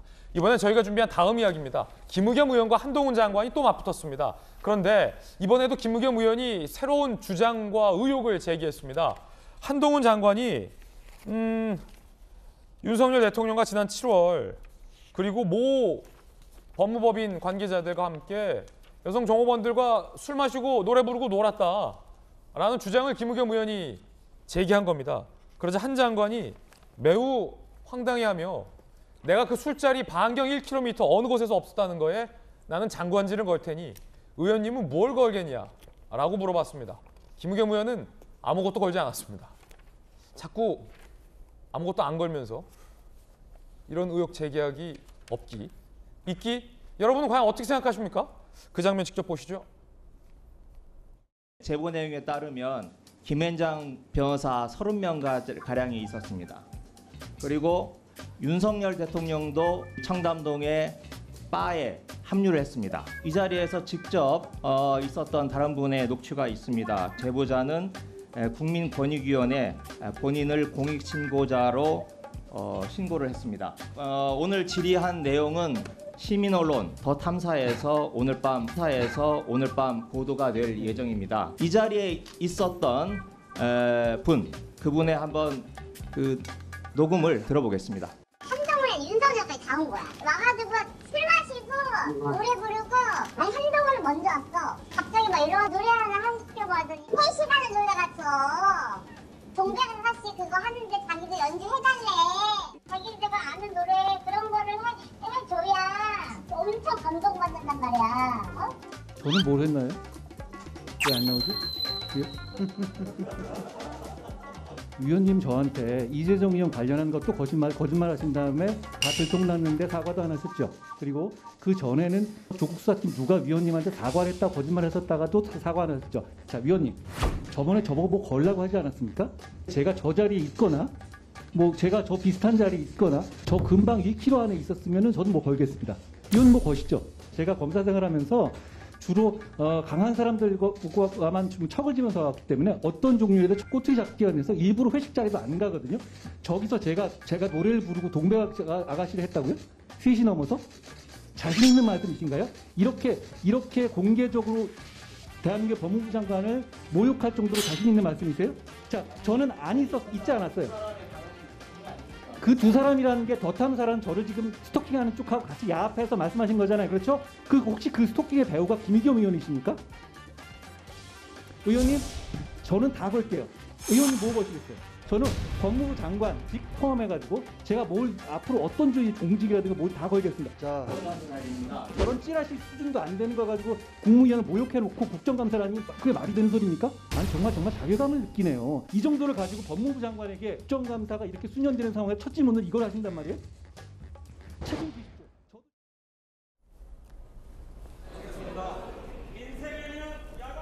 자, 지금 국회에 윤석열 대통령이 시정연설을 위해서 조금 전에 입장을 했고요.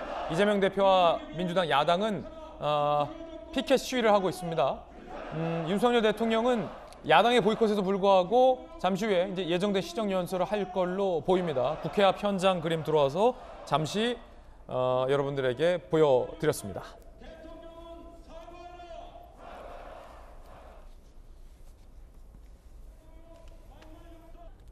김연아 의원님, 김의겸 의원이 제기한 증거는 모르겠어요. 인터넷 한 매체의 주장이고 저 여성이 누군지 당최 모르고 김의겸 의원도 모르는 것 같은데 국정감사장에서 한두 번도 아니고 이렇게 근거 없는 얘기를 막 해도 되는 겁니까?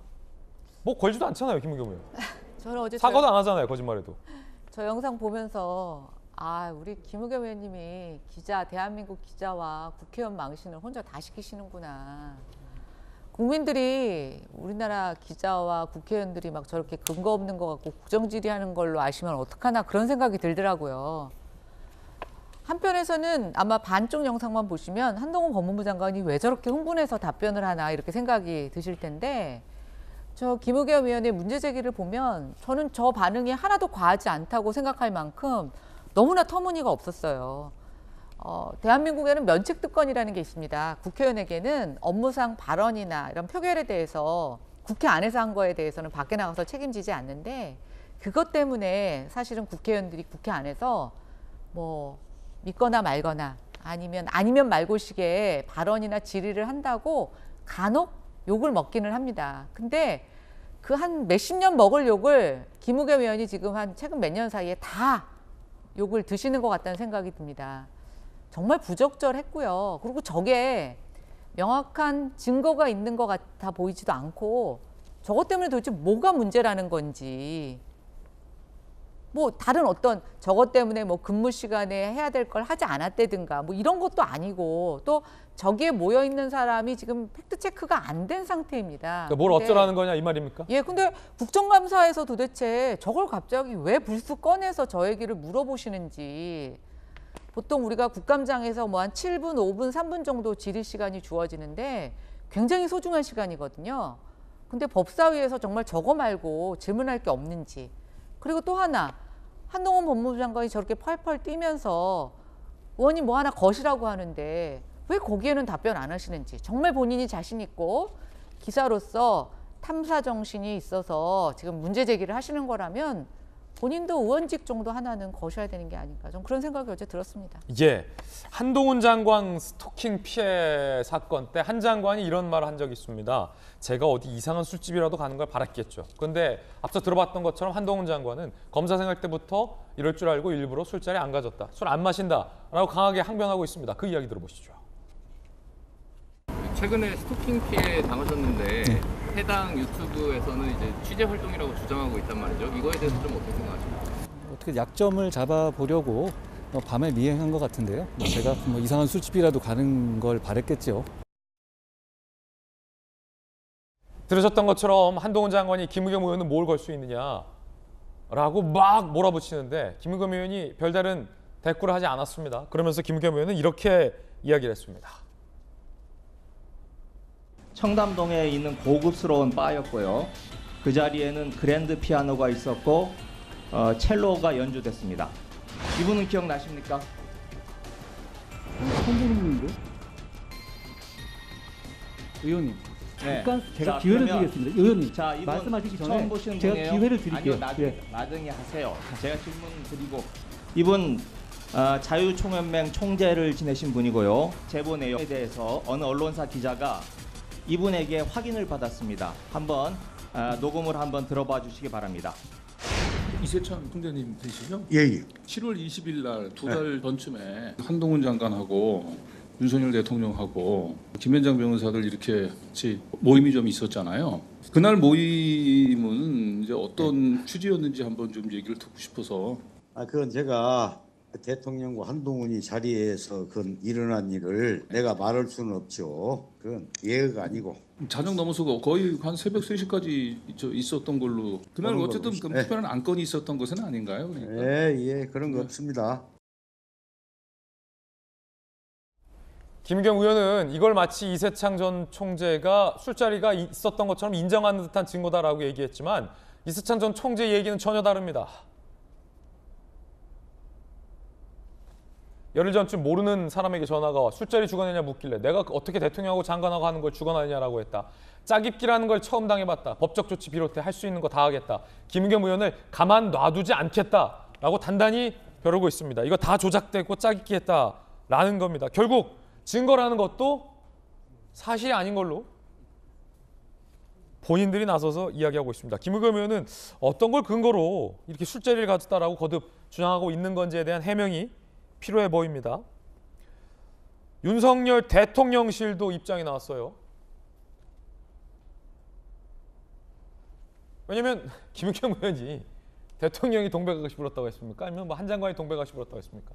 김은겸 의원 완전히 꾸며낸 소설 발표다. 근거 없이 면책 특권에 기대 허위 사실을 퍼뜨렸다. 사실에 자신 있다면 국회 밖에서 말씀하시라. 김 의원의 사과를 요구한다라는 대통령실의 입장까지 나왔습니다. 자, 한동훈 장관이 오늘 기자들에게 이 술자리 의혹 관련된 질문을 받았습니다. 뭐라고 답변했을까요?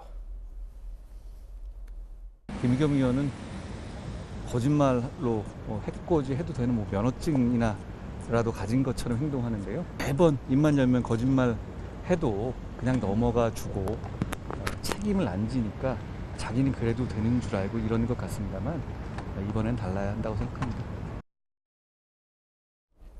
입만 열면 거짓말을 하고 그래도 되는 것처럼 생각한다라는 한 장관의 강한 비판이었습니다. 김광삼 변호사님 어떻게 보십니까? 저도 그 국감에 저 녹음을 좀 듣고요. 그러니까 이제 한동훈 장관이 말을 하기 전에는 저런 일이 있었나? 왜냐하면 너무나 생생하게 얘기를 하고 있잖아요. 근데 결국 나중에 자세히 보니까 이세창 전 총재 직무대행의 내용에는 그런 게 전혀 없어요. 예. 그리고 그다음에 여자의 목소리가 하나 나오는데 그 여자가 그 술집에 종업원이라는 거예요. 뭐 소칭 뭐 마담이다 그런다는데 그 뭐 내용이 엄청 자세해요.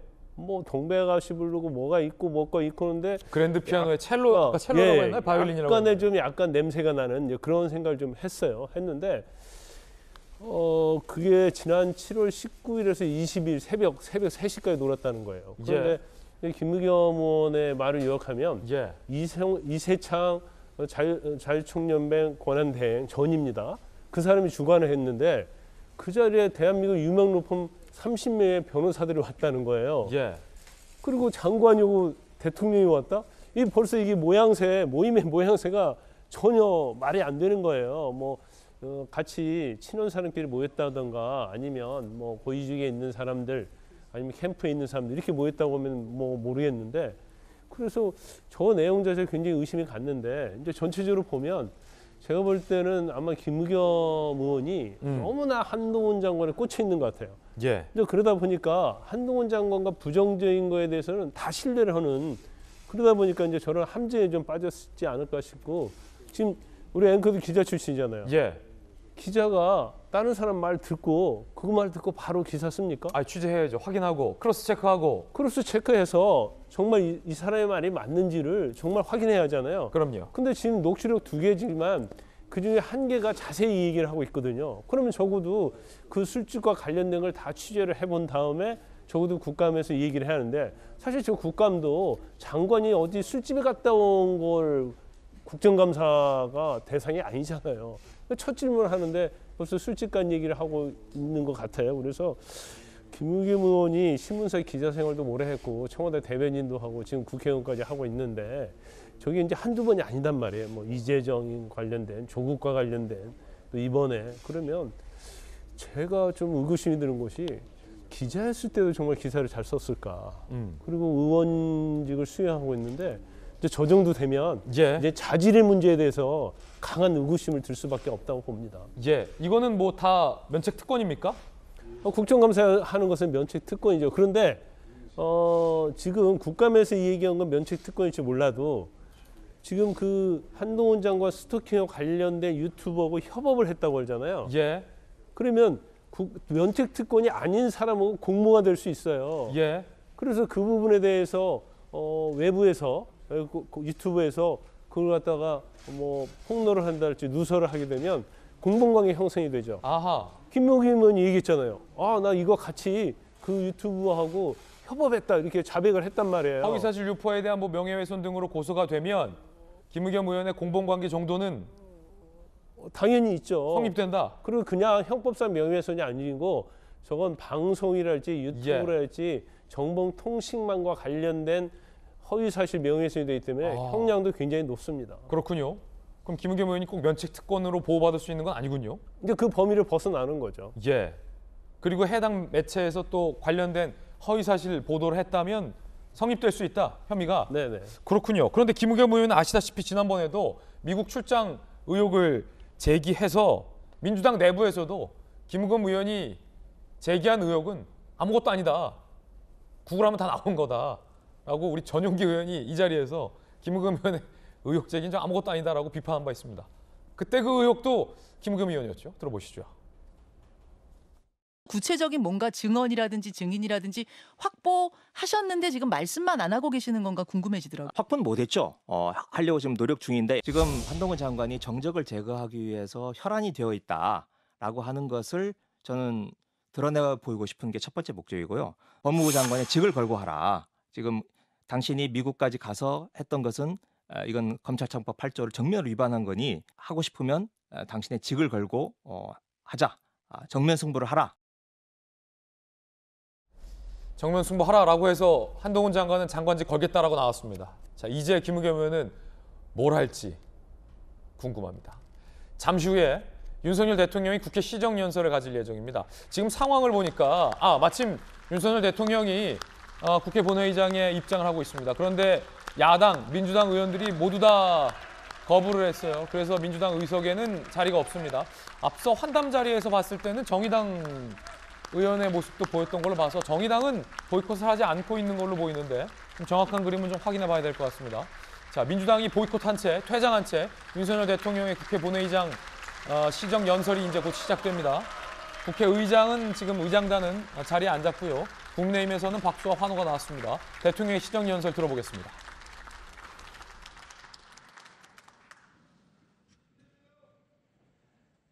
존경하는 국민 여러분, 김진표 국회의장님과 의원 여러분, 저는 오늘 새 정부의 첫 번째 예산안을 국민과 국회에 직접 설명드리고 국회의 협조를 부탁드리고자 5개월여 만에 이 자리에 다시 섰습니다.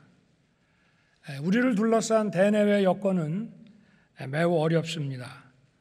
전 세계적인 고물가, 고금리, 그리고 강달러의 추세 속에서 금융시장 변동성은 커지고 경제의 불확실성은 높아졌습니다. 취약계층과 사회적 약자들이 입는 고통은 점점 커지고 있습니다. 재정 건전성을 유지하면서 금융 안전성과 실물 경제 성장을 도모하는 나라와 그렇지 못한 나라 간의 국제 신인도 격차가 확대되고 있습니다. 산업과 자원의 무기화 그리고 공급망의 블록화라는 세계적인 흐름 속에서 가치를 공유하는 국가들과의 협력이 그 무엇보다 중요해졌습니다. 안보 현실 또한 매우 엄중합니다. 북한은 최근 유례없는 빈도로 탄도미사일 발사를 비롯한 위협적인 도발을 계속하고 있습니다. 이는 유엔 안보리 결의에 대한 중대한 위반이자 국제사회에 대한 정면 도전입니다. 나아가 핵 선제의 사용을 공개적으로 표명할 뿐 아니라 7차 핵실험 준비도 이미 마무리한 것으로 판단됩니다. 우리 국민들이 안심하고 일상을 영위하실 수 있도록 한미 연합방위 태세와 한미일 안보 협력을 통해 압도적인 역량으로 대북 억제력을 강화할 것입니다.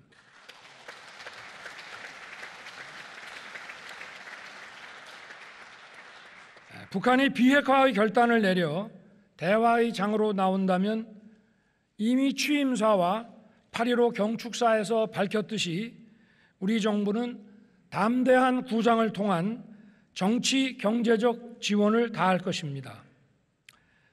경제와 안보의 엄중한 상황을 극복해 나가기 위해서는 여야가 따로 있을 수 없습니다. 국회의 협력이 절실합니다.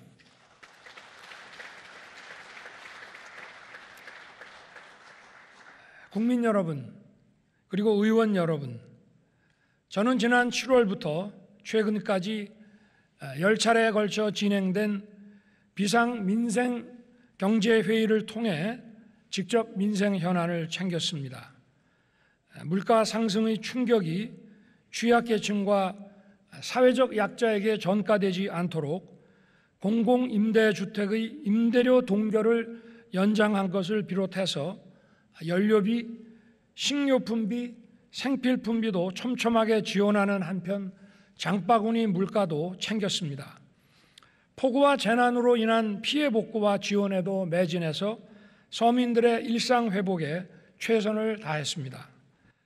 우리 경제의 버팀목인 수출 경쟁력을 강화하기 위해 역대 최대 규모인 351조 원의 무역금융을 공급하는 한편 6조 원 규모의 안심 고정금리 특별대출과 50조 원을 상회하는 채권 시장 등의 안정화 조치를 취해 중소기업을 살리기 위한 유동성 공급도 시행한 바 있습니다. 나아가 우리 경제의 미래 먹거리를 찾기 위한 산업의 고도화, 미래 전략 산업 육성에도 박차를 가하고 있습니다. 이번에 정부가 제출한 예산안에는 우리 정부가 글로벌 복합 위기에 어떻게 대응할 것이며 어떻게 민생 현안을 해결할 것인지 그 총체적인 고민과 방안을 담았습니다. 지금 우리 재정 상황이 녹록지 않습니다. 그동안 정치적 목적이 앞선 방만한 재정 운용이 결국 재정 수지 적자를 빠르게 확대시켰고 나라 빚은 GDP의 절반 수준인 1,000조 원을 이미 넘어섰습니다. 세계적인 고금리와 금융 불안정 상황에서 국가 재정의 건전한 관리와 국제 신인도 확보가 그 무엇보다 중요합니다. 뿐만 아니라 경제 성장과 약자 복지의 지속 가능한 선순환을 위해서는 국가 재정이 건전하게 버텨주는 것이 매우 중요합니다. 정부는 지난 7월에 국가재정전략회의를 통해 건전 재정 기조로 내년 예산안을 편성하기로 확정한 바 있습니다. 내년도 총 지출 규모는 639조 원으로 2010년 이후 처음으로 전년 대비 예산을 축소 편성했습니다.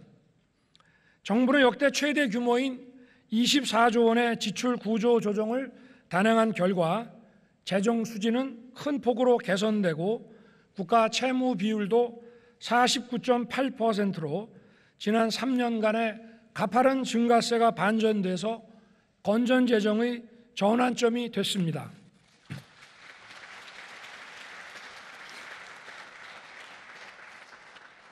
공공부문부터 솔선하여 허리띠를 바짝 졸라맸고 이렇게 절감한 재원은 서민과 사회적 약자 보호, 또 민간 주도의 역동적 경제 지원, 국민 안전과 글로벌 리더 국가로서의 책임 강화에 투입하고자 합니다.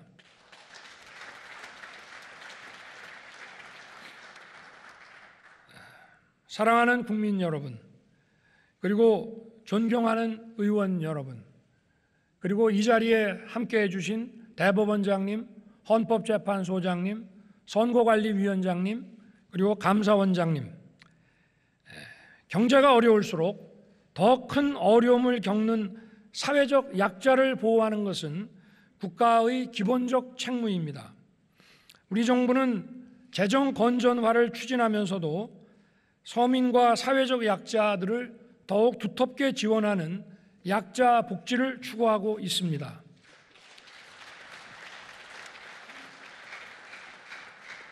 기존 중위소득을 역대 최대폭으로 조정해서 4인 가구 기준 생계급여 최대 지급액을 인상함으로써 기초생활보장 지원에 18조 7천억 원을 반영했습니다.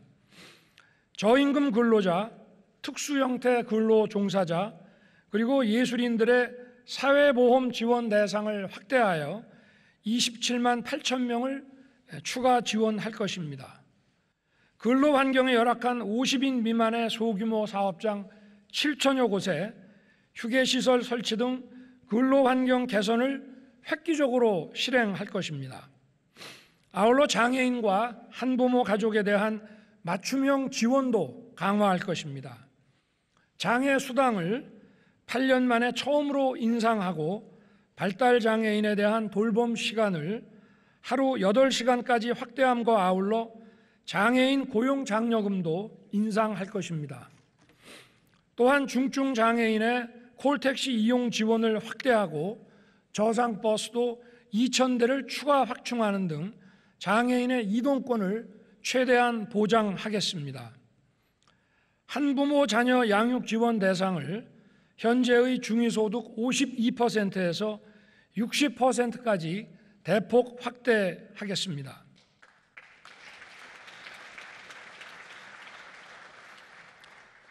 올해 폭우 피해에서 드러났듯이 반지하 쪽방 거주자들의 피해가 많았습니다.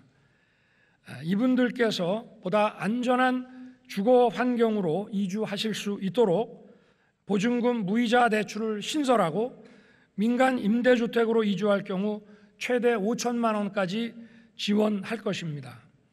또한 전세 사기의 피해자에 대한 신속한 보호를 위해 최대 1억 6천만 원 한도의 긴급 대출 지원도 신설하였습니다. 우리 청년들에게는 청년 원가주택과 역세권 첫집 5만 4천 호를 신규 공급하고 청년들의 중장기 자산 형성을 지원하기 위해 청년 도약 계좌를 새로 도입하는 한편 청년 내일 저축계좌 지원 대상 인원을 확대하겠습니다. 어르신들께는 기초연금을 인상하고 양질의 민간사회 서비스형 일자리를 확대해서 안정적인 노후 생활을 지원하겠습니다. 물가 상승으로 인한 서민들의 필수 생계비와 장바구니 부담을 덜어드리기 위한 예산도 적극 반영하였습니다.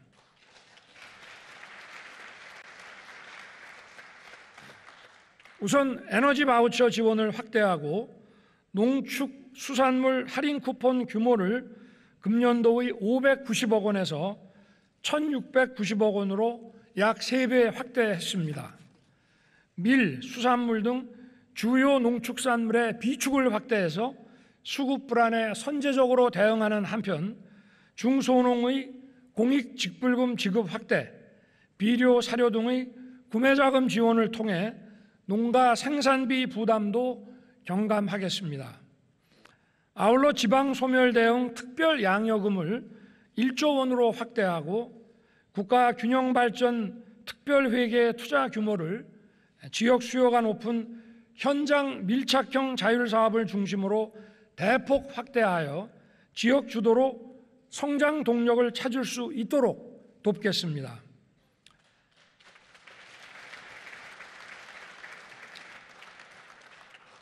첨단 전략 산업과 과학기술을 육성하고 중소벤처기업을 지원함으로써 새로운 성장 기반을 구축하겠습니다.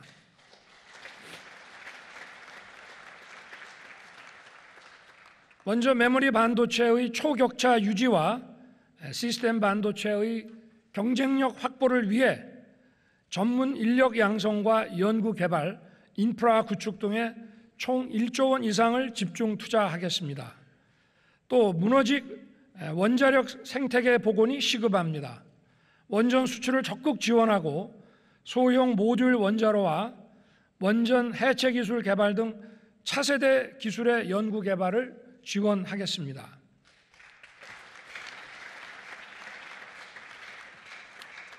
양자 컴퓨팅, 우주항공, 인공지능, 첨단 바이오 등 핵심 전략 기술과 미래 기술 시장 선점을 위해 총 4조 9천억 원의 R&D 투자를 지원하겠습니다. 민간 투자 주도형 창업 지원을 통해 벤처기업과 스타트업에 대한 지원을 확대하고 중소기업의 스마트화 지원과 연구개발 등 혁신 사업에도 3조 6천억 원을 투입하겠습니다. 소상공인들이 코로나 여파에서 완전히 벗어나 다시 뛸 수 있도록 채무 조정과 재기 지원 등의 재정을 추가 투입할 것입니다. 그리고 청년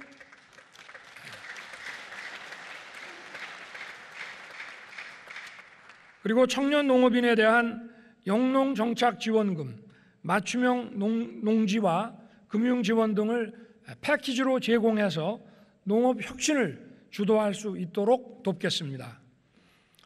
국민 편의와 미래 산업 기반인 교통 혁신도 이뤄내도록 하겠습니다.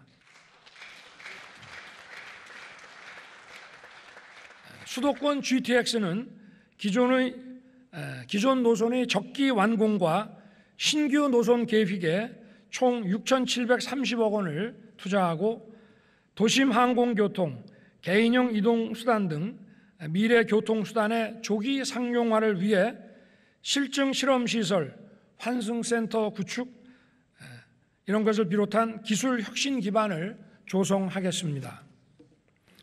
또 홍수 가뭄 등 자연재해에 대비하기 위해 대심도 빗물 저류 터널 3개소 설치를 지원하고 스마트 예보 시스템 구축 등 재해 예방 체계도 강화하겠습니다. 또 보행자 교통 안전을 위한 횡단보도 조명 등 시설 개선, 어린이 보호구역 무인 단속 장비 확대 등을 통해 생활 속의 안전도 꼼꼼하게 챙겨가겠습니다.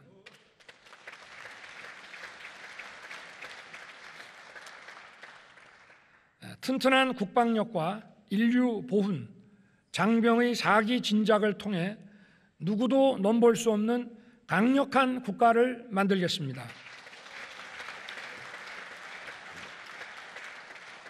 안보 위협에 대응하여 현무 미사일 F-35A, 패트리어트의 성능 개량, 장사정포 등에 대한 요격 체계 등 한국형 삼축 체계 고도화에 5조 3천억 원을 투입하고 로봇 드론 등 유무인 복합 무기 체계 전환을 위한 투자, 그리고 군 정찰 위성 개발, 사이버전 등 미래 전장 대비 전력 확충을 위한 투자도 확대하겠습니다. 국가를 위한 헌신에 존중과 예우를 하는 것은 강한 국방력의 근간입니다.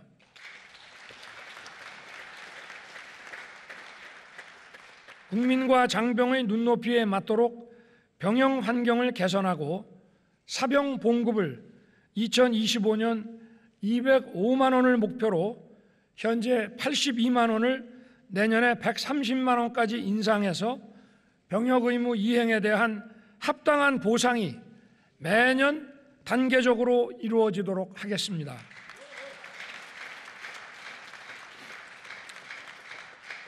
아울러 보훈급여를 2008년도 이후 최대 폭으로 인상하고 참전 명예수당도 임기 내 역대 정부 최대 폭으로 인상할 것입니다.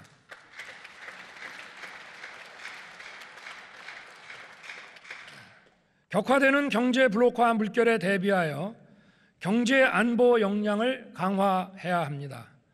공급망 위기에 대응하기 위해 해외 자원개발 투자를 확대하고 니켈, 알루미늄 등 광물 비축, 그리고 수입선 다변화 추진을 위해 총 3조 2천억 원을 투자할 것입니다. 유엔 연설에서도 밝혔듯이 국제사회에 책임 있게 기여하지 않고서는 우리의 국익도 제대로 지켜내기 어려운 것이 엄연한 현실입니다. 정부는 글로벌 리더 국가로서의 책임과 역할을 다하기 위해 공적 개발 원조를 4조 5천억 원으로 대폭 확대하였습니다. 이를 통해 해외 긴급 구호 지원과 저개발국과 개도국을 대상으로 원조를 확대할 것이며 글로벌 보건 안보와 백신 개발 지원에 주도적 역할을 수행해 나가겠습니다.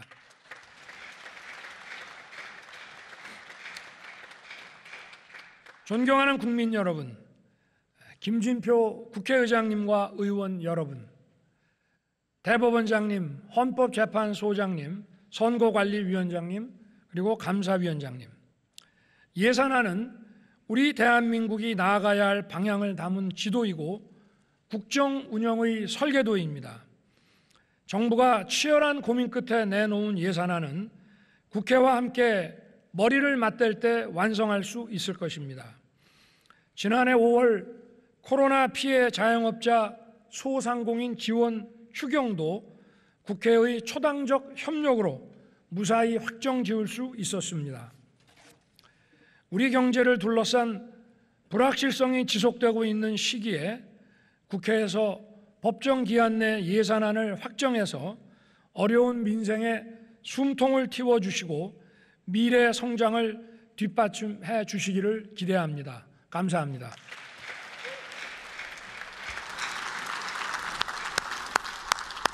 네, 윤석열 대통령의 예산안과 관련된 시정연설 들어보셨습니다.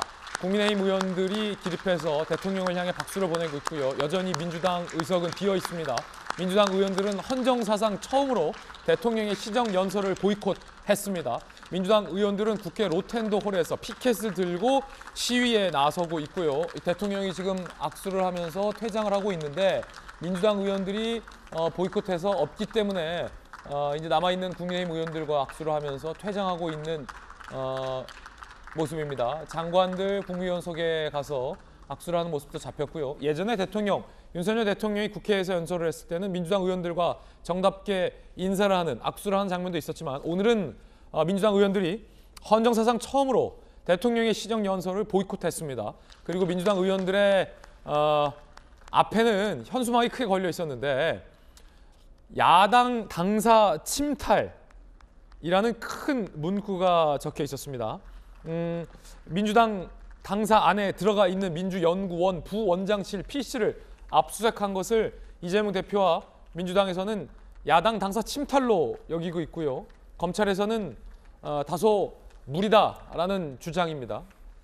법원에 의해서 발부된 적법한 압수수색 영장을 제한적으로 부원장실 PC를 등을 향해서 행사한 것인데 이걸 야당 침탈로 보는 것은 좀 무리다라는 게 국민의힘과 검찰의 시각입니다. 여러분들은 어떻게 보십니까?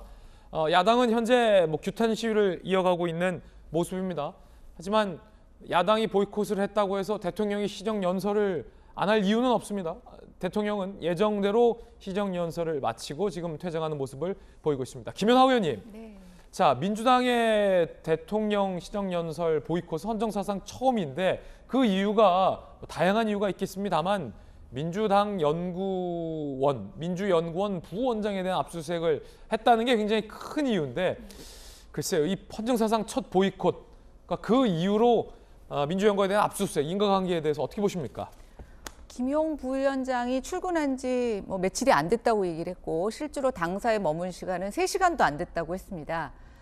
그런데 그런 분이 머물렀던 공간의 PC를 압수수색하는 것을 야당 침탈이라고 본다면 김용 부위원장 리콜, 민주당이라는 건지 그러니까 김용 부위원장이 민주당의 몸통이라는 건지 이 논리적으로 추론을 해보면 사실은 조금 그동안 이재명 당대표가 전혀 관계가 없다라고 선을 그은 것과는 좀 다른 논리적 추론이 가능해집니다. 예. 그다음 오늘 연설을 제가 보니까 정말 주옥 같은 얘기가 굉장히 많네요. 그동안 윤석열 정부를 향해서 구체적으로 뭘 할 건지를 제시하지 못한다라고 하는 비판도 있었는데 지금 경제적인 여러 가지 위기 또 이런 경제적 위기에서 겪고 있는 사회적 약자들의 어려움들을 좀 품을 수 있는 두터운 복지의 내용들이 정말 주옥같이 구석구석 있었습니다. 사전 환담에도 이재명 대표와 박흥원 대표가 불참했군요. 예, 그러니까 오늘 이런 내용은 전혀 나눌 수 있는 시간이 없었네요. 근데 지금 지역에 가보면 민주당이 예산 삭감을 비판하는 지역 현수막을 굉장히 많이 개접을 하고 있는데 이 내용을 보았다면 저는 그게 삭감된 것이 아니라 불필요한 데에 돈을 줄이고 정말 필요한 데에 지금 정부가 돈을 쓰고 있다는 것을 알 수 있는 저로의 기회였는데 어떡하나요? 그것도 알리지 못하고 또 저렇게 사상 최초로 대통령의 시정연설을 보이콧한 명분 자체도 좀 굉장히 우스워지는 꼴이 돼서 다시 한번 물어봐야 되겠습니다. 김용 부위원장이 민주당에서 정말 그렇게 중요한 사람인지. 예. 네. 자, 김용주 의원님, 이게 민주당사 일부에 대해서 압수수색을 했다고 해서 지금 보이콧을 했다. 그리고 그 이전에 이제 국회를 향해서 뭐 모독을 했다 등등인데, 만약에 이재명 대표가 또 다른 혐의로 기소된다면 그때는 민주당이 취할 수 있는 카드가 뭐가 있을까요? 뭐 그때 그렇게 되면은 사실은 민주당이 이와 같은 어떤 좀 강력한 무슨 뭐 침탈이라든지 이런 용어를 사용하기는 어려울 겁니다. 그러니까 정치 뭐 보복이니 이런 얘기를 하기는 어려울 것 같고요. 또 그렇다면 실제적으로 당내에서 지금 수면 아래에 있는 어떤 이재명 대표의 문제점을 당 전체화하는 것에 대한 비판들이 수면 위로 올라올 수 있는 그런 가능성이 있고, 사실은 한편으로 좀 아쉬운 점이 있다면 어쨌든 지난번 뭐 미국, 캐나다 순방에서의 그런 어떤 좀 어쩔 수 없는 좀 어처구니 없는 그런 어떤 방송 사고, 이제 그런 것들을 좀 부드럽게 대통령께서 들어오시면서 좀 풀어주셨으면, 본의 아니게 홍보수석의 표현에 따르면 어쨌든 우리 국회를 내가 약간 거슬리는 그런 표현을 하게 됐다. 근데 사실이 아니다.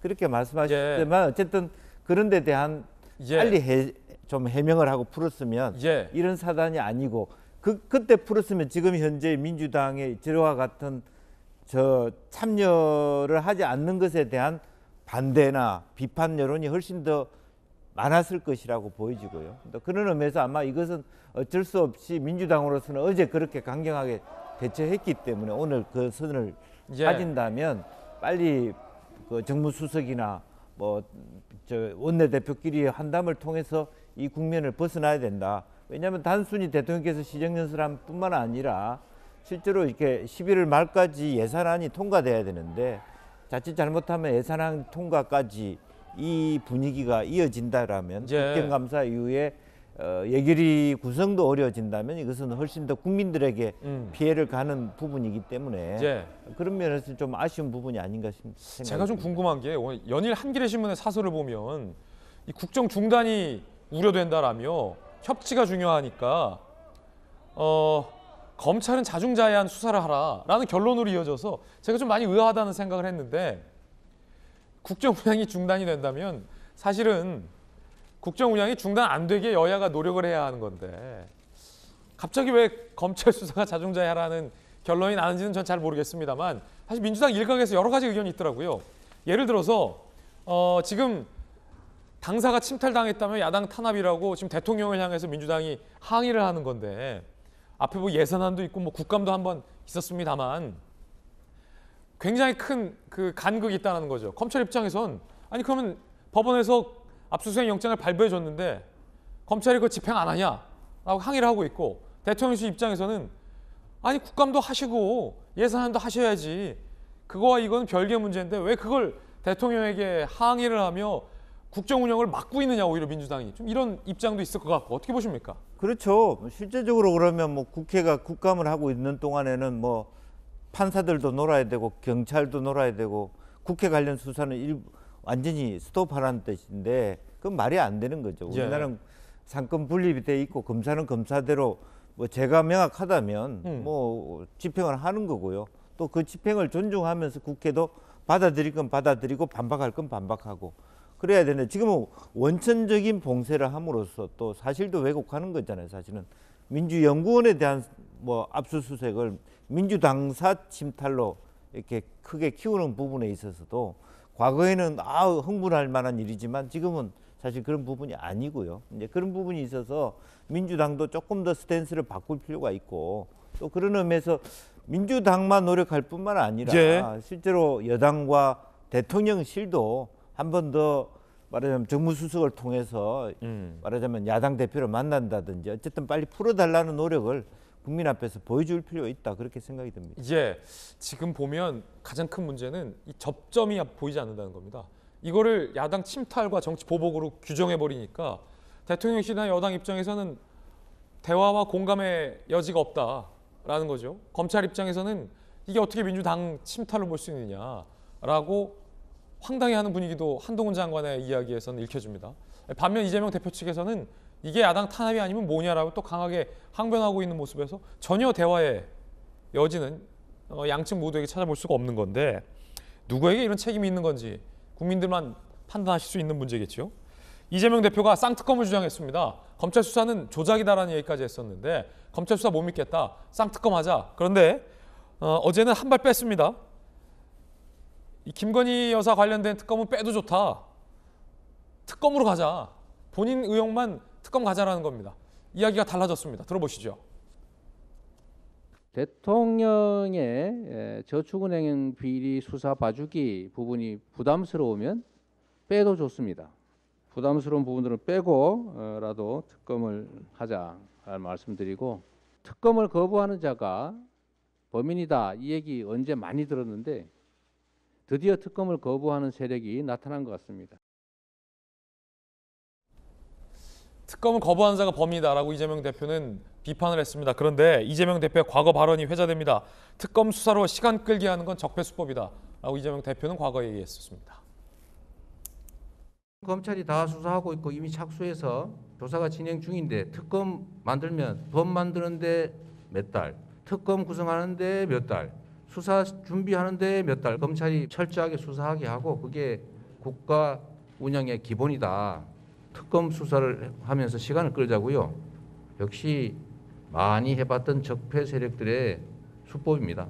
윤석열 후보께서 특검을 빙자해서 수사 회피, 수사 지연 목적을 달성하려고 한다는 생각을 지울 수가 없습니다. 아니, 똑같은 의혹에 똑같은 검찰 수사, 똑같은 특검이었는데 어떻게 이렇게 말이 바뀌고 상황이 달라지는지 참 흥미롭습니다. 이재명 대표가 그때는 특검하자라는 윤 대통령, 윤 후보 측 주장에 대해서 시간 끌게 하려고 적폐수법이다, 적폐수법이다라고 하는데 이제는 본인이 특검을 하자고 하면 이재명 대표가 적폐수법을 부리는 겁니까? 영화 제목 중에 그런 게 있는 것 같아요. 그때는 맞고 지금은 틀리다. 저는 이거 정말 누가 만들었는지 장면이 기가 막히다고 생각하는데 우리가 이제 자기 모순에 빠질 때 저런 행동을 많이 하게 되죠. 그러니까 저때 그 대선 과정에서도 사실 특검 갖고 많이 논란이 있었는데 그때만 하더라도 특검을 주장하는 사람이 범인이다. 뭐 이렇게 외쳤던 이재명 그때 대선 후보가 지금에 와서 사실은 다른 얘기를 번복을 하고 있는데 국민들 입장에서는 참 이해가 안 간다는 생각이 들 거고요. 또 우리가 과거보다 자기 과거 발언에 대해서 굉장히 많이 언론들이 찾아서 다시 또 국민들에게 복귀시켜주는 것이 또 아주 보편화되지 않았습니까? 그리고 저는 무엇보다도 저 약간 한 발 뺀 듯한 김건희 씨 특검은 빼주겠다라고 하는 것 자체가 좀 협상에 있어서 약간 하나 더 접고 들어가는 느낌이 들어서 뭔가 자신이 없는 게 아닐까? 그리고 결국 특검이라는 게 시간을 끌기 위한 일종의 어깃장 아닐까라는 생각도 들게끔 합니다. 왜냐하면 이게 지금 검찰 수사가 진행 중인데 이재명 대표가 지난해에는 정상적인 검찰 수사를 받으면 되지 특검할 일이 아니다라고 했어요. 대장동 의혹과 관련해서. 그러면서 대장동의 몸통이 윤석열이니까 시간 끌려는 거 아니냐라고 했던 건데 검찰 수사가 정상적으로 진행되고 있는데 이제는 김건희 여사 관련된 특검은 빼도 좋으니 제발 내 의혹 특검하자. 라고 지금 읽혀진다라는 의미인 거죠? 네, 그래서 몸통이 바뀐 건가요, 그새? 대장동의 몸통이 이재명 대표의 윤석열 전 후보에서 이제는 뭐 이재명 전 후보로 바뀐 건지 하여튼 국민은 좀 이해가 되지 않고 저는 어제 눈물도 조금 이해가 되지 않았습니다. 정말 본인이 여기서 나와서 전재수 의원님이 220여 차례 압수수색을 받았다고 하는데 그때도 눈물 한 방울 흘리지 않고 방산주에 주식 투자를 했던 이재명 대표 아니었습니까? 그런데 당사에 방 한 칸 지금 압수수색한다고 눈물이 나온다? 그래서 저는 좀 이해가 되지 않습니다. 자, 김건희 여사의 특검은 빼도 좋으니 본인의 의혹과 관련돼서 특검을 하자라고 하는 건데 특검을 가려면 검찰 수사가 진행이 안 되거나 검찰 수사가 부실하거나 검찰 수사가 좀 조작이 되거나 해야 되는데 이재명 대표 입장에서는 지금 검찰 수사가 마음에 안 드는 건 분명해 보입니다. 근데 뭐가 마음에 안 든다는 걸까요? 이제 뭐 한동훈 장관이 그런 얘기를 했죠. 그때 조사를 받는 대상자가 누가 조사해 줬으면 좋겠다 결정하는 게 무리다. 쇼핑하듯이? 예. 그런 얘기들을 생각하게 되는데 지금 현재는 급물살을 타는 수사를 하고 있잖아요. 그러면 수사를 일정 정도 진척하고 난 다음에 그 수사의 허구성이라든지 그것이 드러났을 때 진짜 특검을 요구하려면 그 타이밍을 잡아야 돼요. 최소한 검찰의 헛발질이 드러나고 검찰의 무리수가 드러났을 때 이건 무리한 수사였다, 애당초 짜맞추기다 이렇게 예. 얘기하는데 아직은 이 수사에 대해서 또 유동규가 계속 발언을 하고 있기 때문에 자유롭게 접근할 수 있는 취재할 수 있는 유동규가 감옥에 있는 게 아니고 드러났기 때문에 그걸 일방적으로 유동규의 발언 자체를 왜곡됐다. 본인은 왜곡 안 됐다는데 왜곡됐다고 말할 수도 없는 상황이면 그렇다면 지금은 특검 주장을 하기에는 시점상 적절하지 않다고 보여지고요. 더 나아가서 생각해 봤을 때 그러니까 과거의 성남시장 시절의 이재명 측근들의 개인 비리 혹은 말하자면 토착 토목과 관련된 건설과 관련된 그런 부패 사건들을 이재명 시장이 대표가 됐다고 해서 당 전체가 말하자면 범죄 집단처럼 보여지는 이런 오히려 입장이 저는 송구스럽다고 봐요. 이런 시위를 통해서 이런 부작용 역효과가 났다. 네, 마치 저는 저 한동훈 장관한테 화가 나는 게 민주당 전체가 마치 지금 저 대응을 보면 부패를 옹호하는 범죄를 옹호하는 그런 집단이 있기 때문에 민주당 국회의원들도 한번 달리 생각해 볼 필요가 있다 그렇게 생각이 들어요. 그렇군요. 자, 지금 어쨌든 난립니다. 야당에서는 야당 탄압이다라고 규정을 하고 거칠게 지금 거세게 항의를 하고 있는 건데 김의겸 의원이 그 소중한 국감 질의 장소에서 법무부 장관을 상대로 국감 지원대다가 첫 질의가 동백 아가씨입니까? 동백꽃 아가씨입니까? 동백 아가씨. 동백 아가씨 노래 불렀다라는 근거 없는 주장이었잖아요. 김의겸 의원이 당의 대변인 아닙니까? 그러니까 제가 참 김의겸 의원을 민주당 윤리위원회에 좀 제소하고 싶어요. 이유는요? 예를 들면 당의 위신을 만약 저것이 엄격하게 말이 안 된다면 그렇지. 법사위인데. 굉장히 특히 당의 대변인이 저런 식의 무리한 질문을 했다는 것도 당의 신뢰를 떨어뜨리는 거고 또 하나는 정말로 장관이 새벽 3시까지 술을 마셨다면요. 이걸 하면 돼요. 법무부 장관 차량 기록부만 받아도 돼요. 그렇군요. 진짜 오후 3시 장관은 24시간 거의 차량과 비서와 함께 하기 때문에 일정표와 실제로 언제 집에 들어갔는지 다 갖고 올 수 있어요. 블랙박스나 저도 이제 부시장 때도 관용차를 타고 다니잖아요. 관용차니까 그걸 가지고 체크를 해서 진짜 그걸 집에 3시까지 술을 마셨다 그러면 3시 30분에 집에 갔을 거 아닙니까? 그 근처에서 청담동에서 도곡동이면 20분이면 갔으면 3시 20분 전후에 출입했든지 아니면 그걸 왜곡했든지 만약 그것이 드러났다면 굉장히 심각한 팩트 체크를 할 수 있는 원인이 되는 것이고 또 하나는 말이 안 되는 게 김앤장에 30명이 있는 자리에 대통령이 술자리를 가졌다고요? 그거는 진짜 말이 안 되는 거거든요. 그 서너 명이었으면 오히려 그게 신뢰성이 있는데 그런 의미에서 지금 기본적으로 기자 출신이 저런 식의 어떤 거친 질문을 한다는 게 저는 도저히 이해가 안 됩니다. 그렇군요. 김용주 의원님의 의견이었습니다. 60초 광고 보고 돌아오겠습니다. 잠시 후에 뵙죠. 모레 27일에 윤석열 대통령이 추경호 장관, 한동훈 장관 등 관련 장관들과 처음으로 라이브 회의를 합니다. 비상경제민생회의. 이 회의를 라이브 회의를 모레 오후 2시 저희 채널A가 윤 대통령과 그의 장관들이라는 주제로 채널A에서 생중계를 하겠습니다. 오후 2시. 이 재밌겠는데요? 많은 시청 바라겠습니다. 저희들은 내일 아침 8시 50분에 인사드리겠습니다. 오늘 하루는 분명 어제보다 나을 겁니다. 감사합니다.